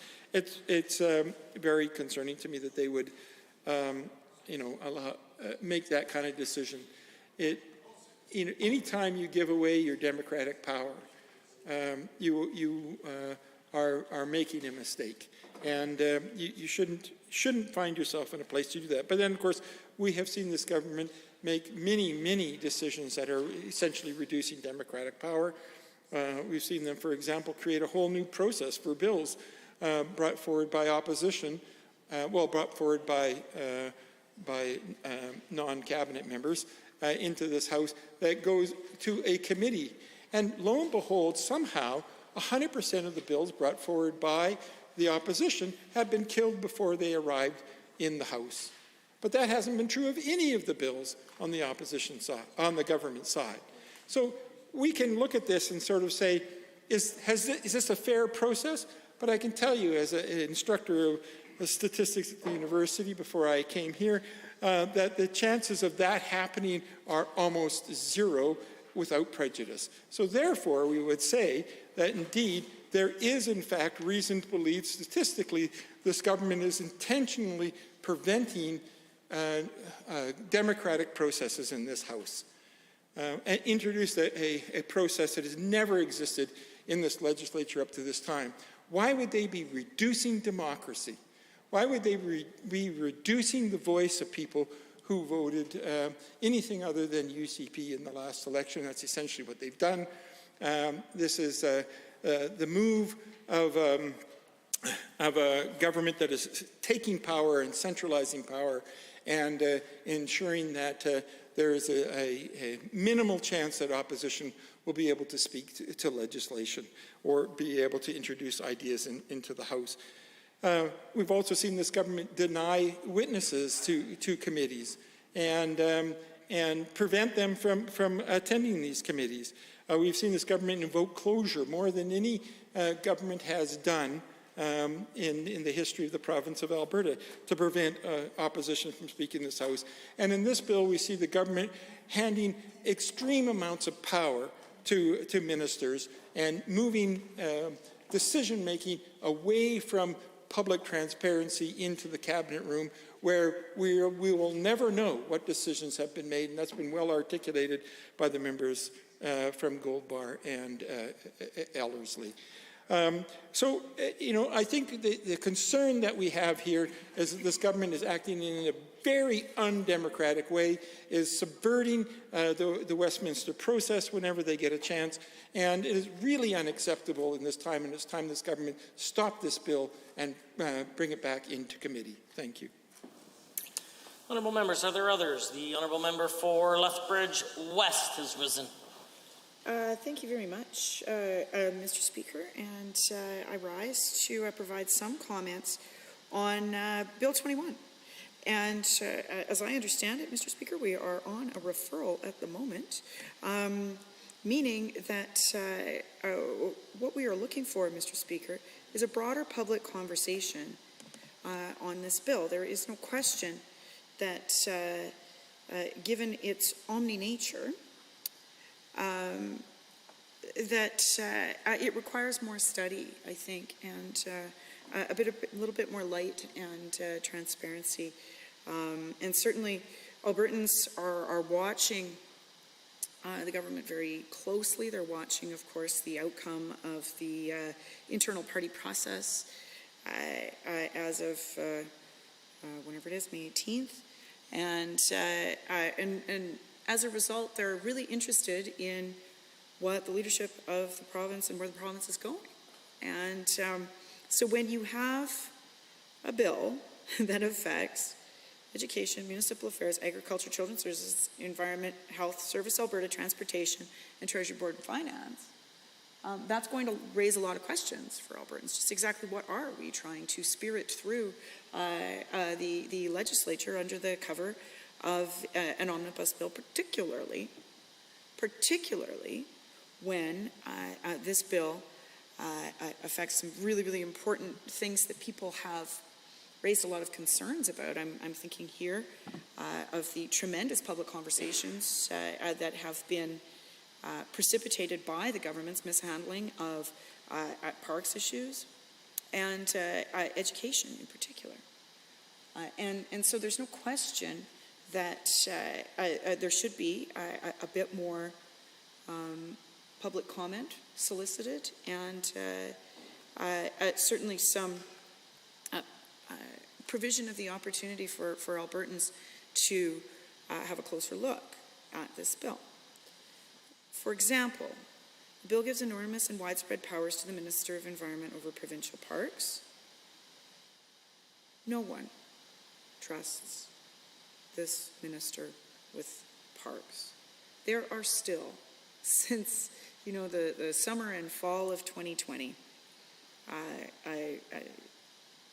constituencies like mine littered on the front lawns with Defend Our Parks signs. And one of the most impressive upswell of support for our natural spaces and our wild areas. And really, I think the canary in the coal mine for the government on the issue of trust, that there was very clearly a surreptitious plan to disestablish a number of parks, and very clearly this was not supported by the vast majority of Albertans, and people said so. And using what ability they had to speak out and to engage the government in their active citizenship, given that we were not in a position to be attending town halls as citizens or doing the other things that we might do, given the pandemic, people used the tool that they had, which was to put up signs, in particular throughout the city of Calgary, where there are a number of the cabinet represent seats where people were not at all amused with the experimentation with the parks. Not at all. And so there is no question that on those grounds alone, that the official opposition believes that there needs to be more public comment on this bill, and I would certainly like to hear from people who actually have experience, perhaps retired people and others, in the appropriate management of our parks. There's no question that park staff have been cut tremendously, and so park rangers, COs, and others' ability to actually make the changes that the minister has made representations to this House are so very benign, and nothing to see here. First of all, this business of being able to, change signage and so on, that was already something that folks could do. But there's no question that parks have been left with fewer people to do that job. And certainly, I think for many people, when you go out and chat with folks who are working as parks volunteers or with various societies, they certainly don't necessarily feel supported in their work by this government. And I don't think that that this bill provides them any comfort in this regard. In fact, quite the opposite, Mr. Speaker. So it is certainly of concern, and I think Albertans deserve to know and have more conversation about the fact that the minister is now receiving legislative authority to do whatever he wants with our parks. There's certainly not there's certainly, the trust has been absolutely shredded. And again, the member for Cardston-Siksika has a lot of opinions that he would like to share with the House. I would invite him to, he could table a letter in this legislature outlining how the Castle Parks should be disestablished then. His minister has so far failed to do that, so if that's the position that he holds, he should be really clear about it, and maybe we can have an internal party division like we've already had on other issues on this issue. And, there's no question that the member for Cardston-Siksika is also really, worried about things like, well, he's not worried about his grazing lease associations, but he is worried about other activity on public land. And, and there's no question that he's got a lot of opinions about a lot of the things he's chirping over there. And, every time I get up to speak, he's got a lot of heckling to do. And I feel like maybe he should focus less on me because it's becoming a bit much and focus on his constituents. I mean, he already dealt with his nomination race, but anyway. So the fact of the matter is that we have a trust gap on parks, and there's a trust gap on a lot of things in public health care, for example, and in certainly in education and curriculum, and certainly in the management of overall finances, with billions of dollars in waste and giveaways, and a government that ran the highest deficits in Alberta history. And there's no question, too, that there's a trust gap that was created by a number of the Southern Alberta MLAs, UCP MLAs, who couldn't give a straight answer about protection of the eastern slopes. And so, there's absolutely no question that we need to protect our public lands. People want more oversight over the activities of the Minister of Environment and Parks, not less. And there's no question that allowing the minister using tools for anything the minister wants is likely inappropriate. Order.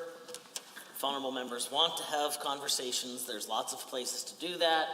Across the aisle is certainly not one of them, particularly at this hour. The honourable member for Lethbridge West. Well, thank you, Mr. Speaker. I mean, there's no question that there's a number of consultation opportunities within the Parks Act, even around changing parks management plans, which are public documents, and they go out for a public comment period. So, if the minister wants these powers to do these things, he is absolutely already, without this bill, able to do it. He just has to talk to the public for a period of time before he changes a management intent or the various uses. Now, within the Provincial Parks Act in particular, there's a number of different uses that are allowed within that parks designation. transportation, including the development of various infrastructure like roads and even interpretive lodges and all of that kind of thing.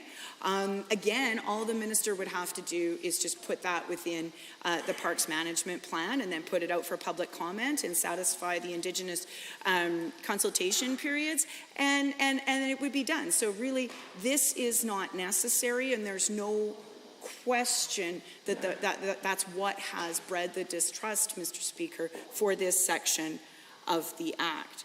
Now, there's a number of other pieces in this Act that I think that maybe we want a little bit more conversation around.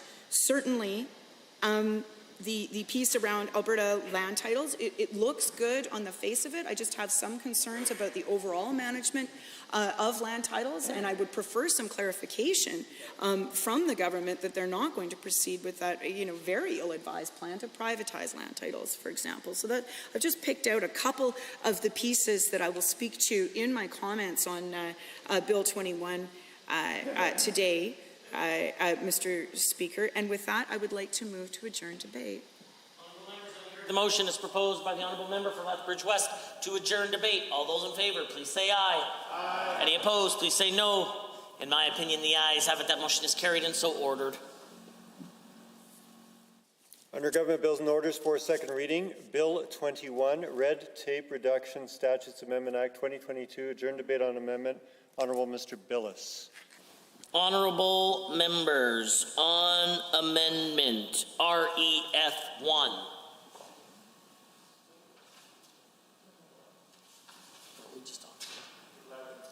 Correction. Under Government Bills and Orders for second reading, Bill 11, Continuing Care Act. Debate adjourned on amendment. Honourable Mr. Copping speaking.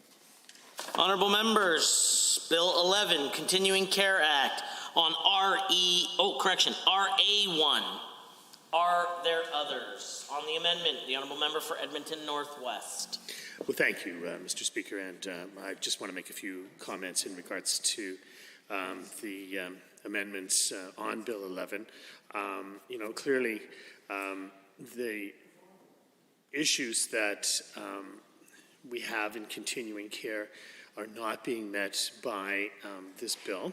I think we've seen one of the most, traumatic and difficult things in our healthcare system in a generation in regards to the pandemic response and how it manifested itself in continuing care systems. We literally lost more than 1,600 lives to COVID in continuing care facilities here in the province of Alberta. And, it's a reflection of what we have seen in other jurisdictions in Canada and around the world. But, if there ever was a time to learn a lesson that we can move forward to protect our seniors in a more fundamental way, it was the loss of more than 1,600 lives in continuing care here in the province of Alberta during this ongoing COVID pandemic. And so anything that moves forward to protect those lives and those people in continuing care facilities, that's what we need to focus on right now. And, we're, as a caucus, certainly willing to stay and to build legislation and to build supports and financial supports to build a continuing care system that can withstand something like we just saw over these last couple of years.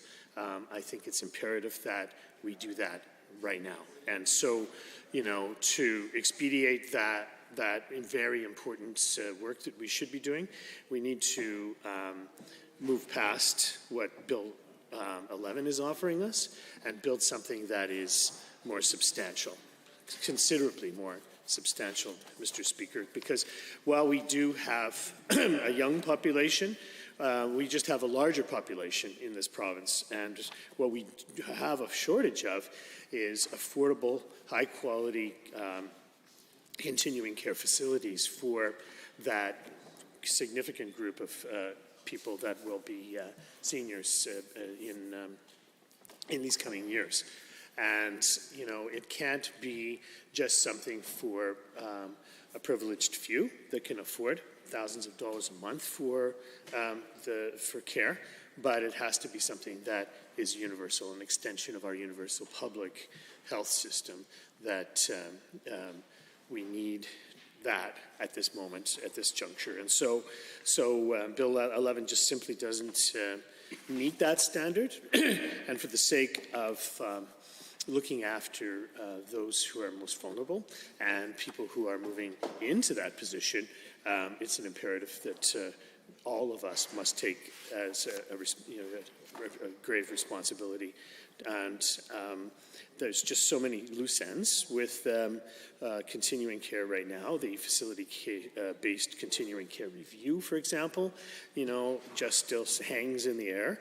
You know, this whole issue around staffing and staff moving to multiple locations. We know that has been a documented medical fact that was what was spreading COVID between facilities. We had lockdown in the facilities, and yet COVID continued to spread apace, killing, as they say, more than 1,600 people because people were working in multiple facilities and carrying from one place to another.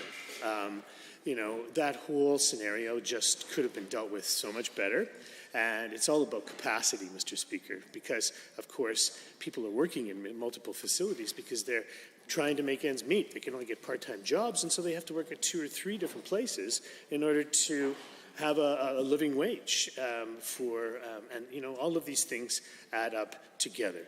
And so even if we remain dispassionate and not look at it as a moral imperative to look after our seniors now and in the future, we can look at it scientifically to say that you literally are endangering the larger population by not doing anything about the continuing care situation.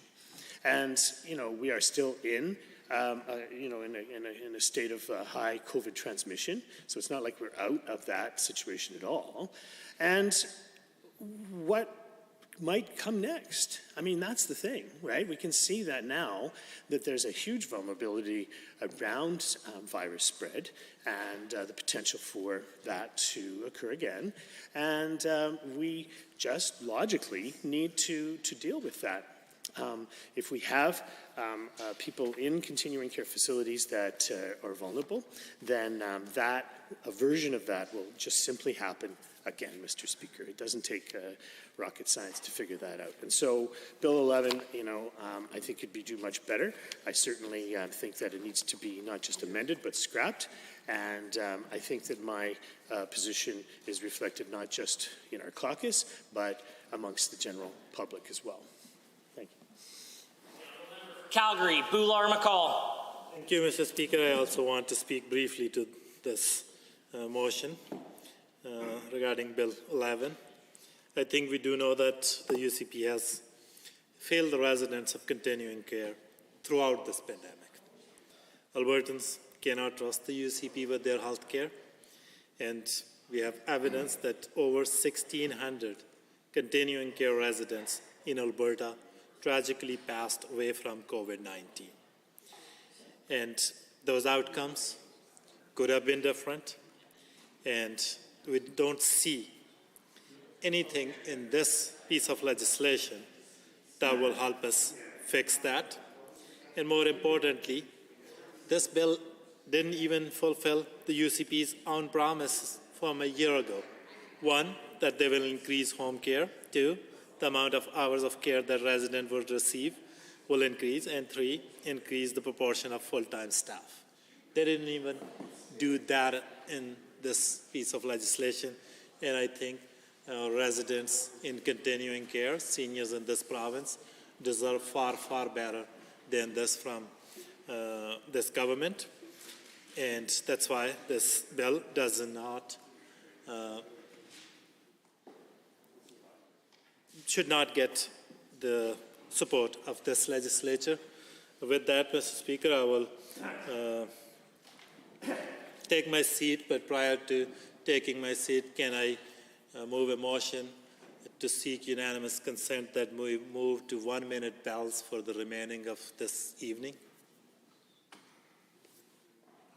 I'm sorry, Honourable Member, can you repeat? I just want to make sure what you're asking for, whether it's, it matters as we may go in or out of committee, and so there's some difference in what you're asking for. Can you clarify what you're hoping for here? I'm seeking unanimous consent that we move to 1-minute bells for everything tonight. Of the evening. Honourable members, the Honourable Member for Calgary, Bular McCall, has requested unanimous consent for the remainder of the evening to go to 1-minute bells, which would include the first bell in Committee of the Whole. I will ask only one question. Is there anyone opposed to providing unanimous consent? If so, indicate now. Unanimous consent has been granted. Honourable members, on Bill 11, are there others? Seeing none, I am prepared to call the question. Honourable members, on Amendment RA1, all those in favour of the amendment, please say aye. Aye. Any opposed, please say no. No. In my opinion, the noes have it. That amendment is defeated. Honourable members, on Bill 11, are there others wishing to join in the debate? Seeing none, I am prepared to call the question or ask for the Minister of Health to close debate. Honourable members, the Minister of Health has moved second reading of Bill 11, Continuing Care Act. All those in favour of the motion for second reading, please say aye. Aye. Any opposed, please say no. No. In my opinion, the ayes have it. That motion is carried and so ordered, and a division has been called. Call in the members.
decision has been called on second reading of Bill 11, the Continuing Care Act.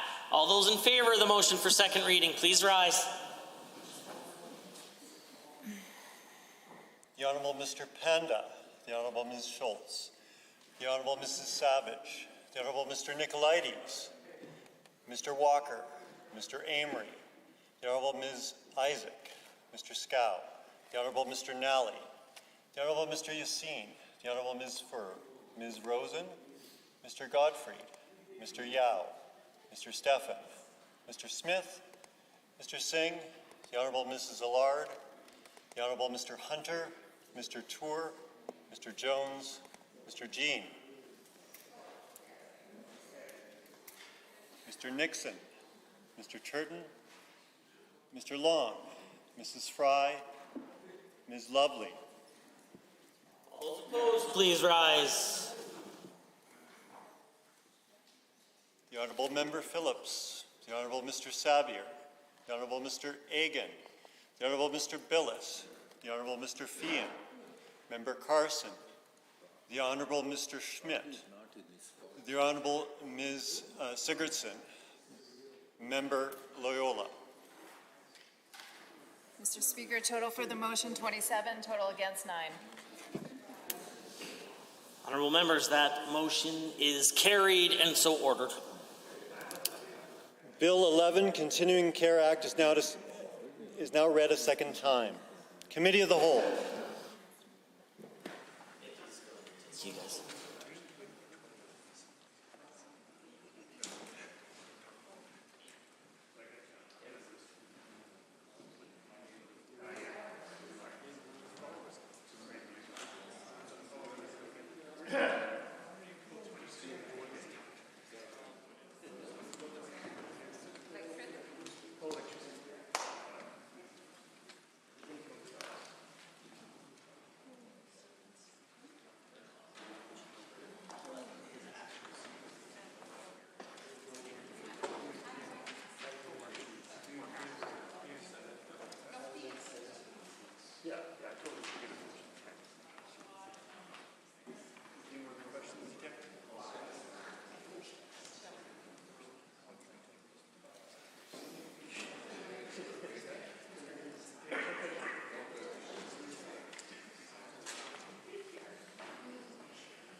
Honourable members, we are on Bill 22, Electricity Statutes, Modernizing Alberta's Electricity Grid Amendment Act 2022, Amendment A1.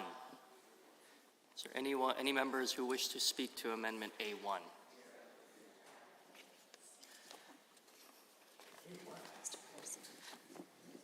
See the Honourable Member for Edmonton West Henday. Thank you, Mr. Speaker. It's an honor to rise to speak to Amendment A1. I have had the opportunity to speak to the main bill, the Electricity Statutes Modernizing Alberta's Electricity Grid Amendment Act, and continue to have the same concerns as previously provided. Obviously, I support the idea of expanding opportunities for energy storage and opportunities for investment in our province on that specific issue, but I think there is definitely more conversations that have to be had and to ensure that we are strengthening this legislation to the best of our ability. And to go further, I think that there's important conversations that we need to have regarding the lack of support for Albertans on important issues like the rising cost of living, mainly because of decisions from this UCP government. When it comes to increasing utility costs at the same time as we're seeing that process take place in the province, unfortunately this government has been unwilling to provide any reassurances based on the conversations we've heard in this House so far. And while the government has committed to providing relief for utility costs, specifically on electricity, excuse me, sorry, it's just a little bit loud in here, Mr. Chair, but specifically on electricity and natural gas, even when the minister is getting questions from his own bench, obviously they've had time to prepare this exchange. And even when their own private members are asking when Albertans can expect to see relief, the minister doesn't have answers for them as well. And so while I do see myself supporting the general direction and in principle what we're seeing in this legislation, I think there is opportunities to strengthen the legislation itself, much like we are seeing in the proposed amendment from the member from Calgary, Boular McCall. And so I, again, rise this evening to support the changes that member is proposing in the legislation. And so with that, Mr. Speaker, I think I'll take my seat. I think that there's more important conversations that we can have around this amendment, but I appreciate the opportunity. Thank you. Thank you. Are there any other members who wish to speak to Amendment A1? I see the honourable member for Edmonton Rutherford. Thank you, Mr. Chair. Appreciate the opportunity to speak again to Bill 22 in this amendment. I certainly like the fact that we are moving forward in terms of a new electrical grid system in the province of Alberta. And of course that requires a variety of statute changes and so on. I find it quite interesting that repeatedly on the government side of the House they have complained that we have overbuilt the electrical grid system in this province and have blamed us for it in spite of the fact it was actually a build that was designated and paid for by a Conservative government prior to our coming in. But we've been told that we should have stopped it because, of course, as all reasonable people think, the NDP should stop just about anything the Conservatives do, and sometimes they even agree with us themselves. But what is also interesting is that recently in the question period, the Minister of Finance stood up and said there was hesitancy about moving forward on electrical cars because they weren't sure the grid could handle all that electricity, which is quite ironic given the fact he said that we overbuilt it one day and the next day he says we might need a bigger grid, we might need to build more. So we can see this government is quite confused about electricity, as they are about a number of other topics, and simply are in the habit of using talking points instead of actually answering the questions from the people of Alberta who are taking responsibility for their behavior. But I welcome this bill because this bill is actually the government trying to correct one of their previous errors. And we always want to support that when they come into the House and realize that they've made mistakes that they should fix themselves. And I'm happy to see them doing that in this particular case. There are a number of aspects of this bill which I think are important and things that I think will move forward. But I also think we need to take some time to pay attention to what they're doing and see if there might be some things that could be improved with the bill. And as such, here to speak to the amendment. And I think it's important that we actually put this in the context of what's happening around the world. Governments, investors, and the vast majority of leading thinkers are suggesting that we should be moving in the direction of significant electrical supply and the replacement of non-renewable resources for energy production. Now, that's going to have significant consequences in the province of Alberta. And I know the government is very concerned about that because they keep wanting to go back to the 1970s when these kind of questions were not so complicated. Life was simpler. And so I can understand that they have some confusion over where we need to be going. But I can tell you that what we really want to have in this province is for Alberta to remain a major player in the energy world. And the government unfortunately thinks that it's going to be by going backwards in time whereas we believe that there is a future. And that future will include, of course, oil and gas in a variety of ways. And, we certainly presented many ideas for how we can help oil and gas move forward into the future and not go back to the past. You only have to go to albertasfuture.ca to see policies on things such as hydrogen or lithium or the conversion of well sites to geothermal or a variety of other things like that. But we also believe that we need to make sure that we get in front of the changes that are necessary for us to have an electrical system that is less reliant on oil and gas sources and more reliant on renewable sources. And of course, when we were in government, we did some amazing things to make that happen. We had a renewable energy bid program that brought in some of the best prices for energy, guaranteeing the price of energy for many, many years to come. And doing so not only by encouraging Alberta producers to produce more renewable energy for our electrical grid through large, in this case, almost all, I think all, through wind turbine energy development. But we also, in our second round of the REP bid, insisted that First Nations participation be in the actual ownership of the program. And we, again, got incredibly good results in terms of the price bid. So we know that the NDP government was looking toward the future, was moving the province ahead, and was very successful in doing so. And so we appreciate anything this government does to attempt to try to catch up with that great modeling that we provided to them. So there are a number of things that I think are interesting in this bill, and some things that we probably should spend a little bit of time examining here. And I think that, I want to start by saying that there, as I mentioned already, that there are things I like about this bill. I do appreciate that there is a tariff that will be used to reduce transmission costs for the consumers, and I think that's a good idea. I am wondering about one particular piece that's kind of attached to that, and that is the ability for people who are doing self-supply to then sell or export any excess, because there isn't any definitions around limitations or expectations around that. So what we might have is somebody who is doing self-supply and then selling excess, but that excess apparently could be as high as 99% of the energy produced.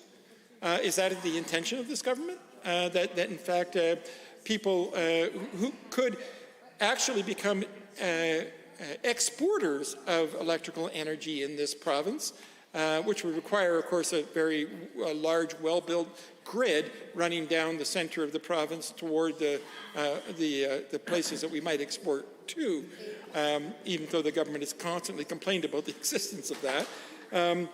But in this case, because they haven't put any definitions on it, what we are not sure about is whether or not people could ostensibly appear to be self-suppliers when really, because they're selling 99% of it, they're actual exporters. So is that the intention of this government? Is this an attempt to move into exporting by simply having people set up a small shop in the site, use a small piece of the electricity for perhaps running the lights in the building that they're using to export the energy from? Is that the intention? Is that where they're going? Is this really all about the continuation of the Klein years' desires to sell Alberta's electricity into the States? This bill doesn't make it clear if that's where they're going or not. I probably have said as much as I want to say this evening and have nothing more I could possibly add to this, and we'll just simply close my last 3 pages of comments at this time. Thank you. Thank you, Honourable Member. Are there any other members who wish to speak to Amendment A1? I see the Honourable Member for Edmonton Riverview. Thank you. Thank you very much, Mr. Chair, and it's my pleasure to speak to Amendment A1, brought forward by the member from Boular-McCall. And it has to do with the Alberta Utility Advocate. And of course, this legislation, Bill 22, does say that the fee can be charged to Albertans for the Alberta Utility Advocate. Previously, this was paid through the balancing pool. And I guess this is just yet again another example of the UCP, putting a burden on individual Albertans having to be responsible. They've done so many things to increase cost office through a fee. And so that's why we brought forward this amendment. And we have are saying that no, this should not be something that you're taking out of the pockets of Albertans. It's not fair, and so we're helping the government out. I know that they want to make sure that Albertans aren't, being asked to pay so much more. So I would commend all members of the House to please vote in favor of this amendment A1. Thank you. Thank you, Honourable Member. Is there any other member who wishes to speak to Amendment A1? Seeing none, I am prepared to call the question on Amendment A1 as proposed by the Honourable Member for Calgary, Boulart-McCall. All those in favour say aye.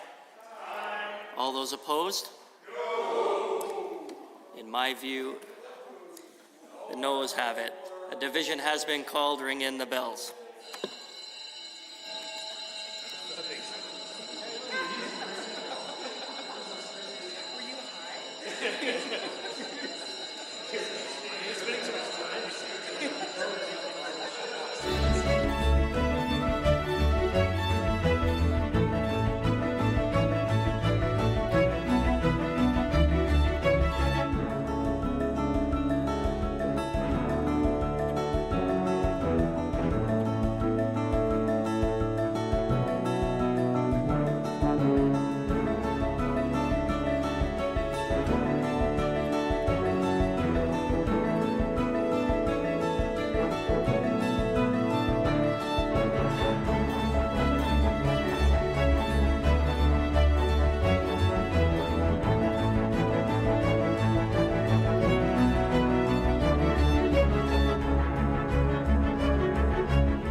On Amendment A1, all those in favour, please rise.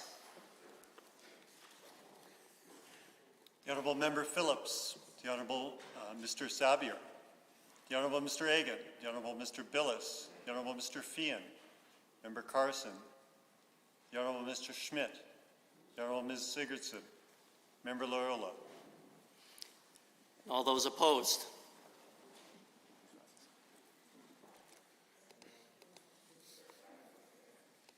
the Honorable Mr. Panda, the Honorable Ms. Schultz, the Honorable Mrs. Savage, the Honorable Mr. Nicolaides, Mr. Walker, the Honorable Ms. Isaac, Mr. Scow, the Honorable Mr. Nally, the Honorable Mr. Yassin, the Honorable Ms. Furr, Ms. Rosen, Mr. Godfrey, Mr. Yao, Mr. Stephan, Mr. Smith, Mr. Singh, the Honorable Mrs. Allard, the Honorable Mr. Hunter, Mr. Tour, Mr. Jones, Mr. Jean,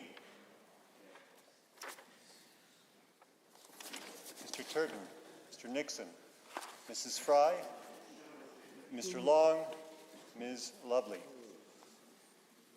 Mr. Chair, total for the amendment 9, total against 26. Amendment A1 is defeated. We are back on the main bill. Are there any other comments or questions or amendments to be offered? Seeing none, I am prepared to call the question. On the clauses of the bill, all those in favor say aye. All those opposed? Motion is carried. On the title and preamble, are you agreed? Opposed? Carried. Shall the bill be reported? Are you agreed? Any opposed?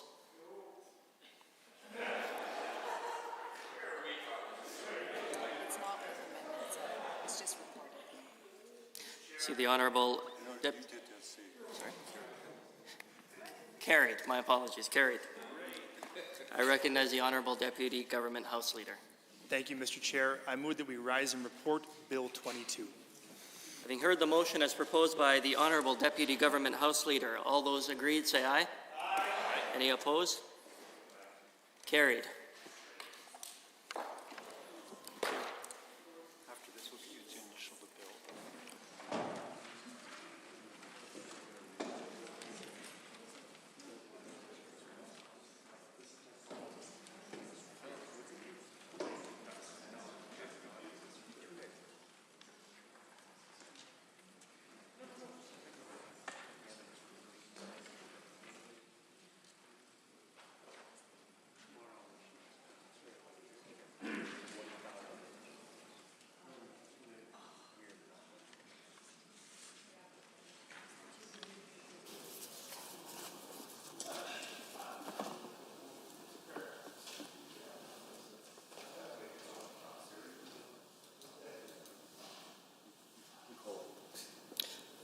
To the Honourable Member for Spruce Grove, Stony Plain. Yes, thank you, Mr. Speaker. The Committee of the Whole has had under consideration certain bills and would like to report progress on Bill 22.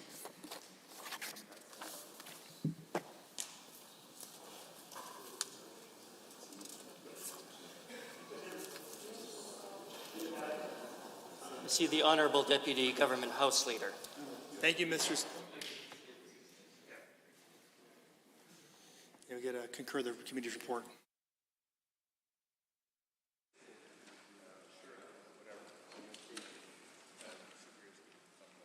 My apologies. Does the Assembly concur in the report? All those in favor say aye. Aye. Any opposed? Motion is carried. To the Honourable Deputy Government House Leader. Thank you, Mr. Speaker. Tonight has been filled with great debate, but the time has now come for us to head home. So I move the Assembly adjourn until 9 a.m. tomorrow morning. Having heard the motion from the Honourable Deputy Government House Leader, all those in favour say aye. Aye. Any opposed? No. That motion is carried. The Assembly stands adjourned until tomorrow at 9 a.m.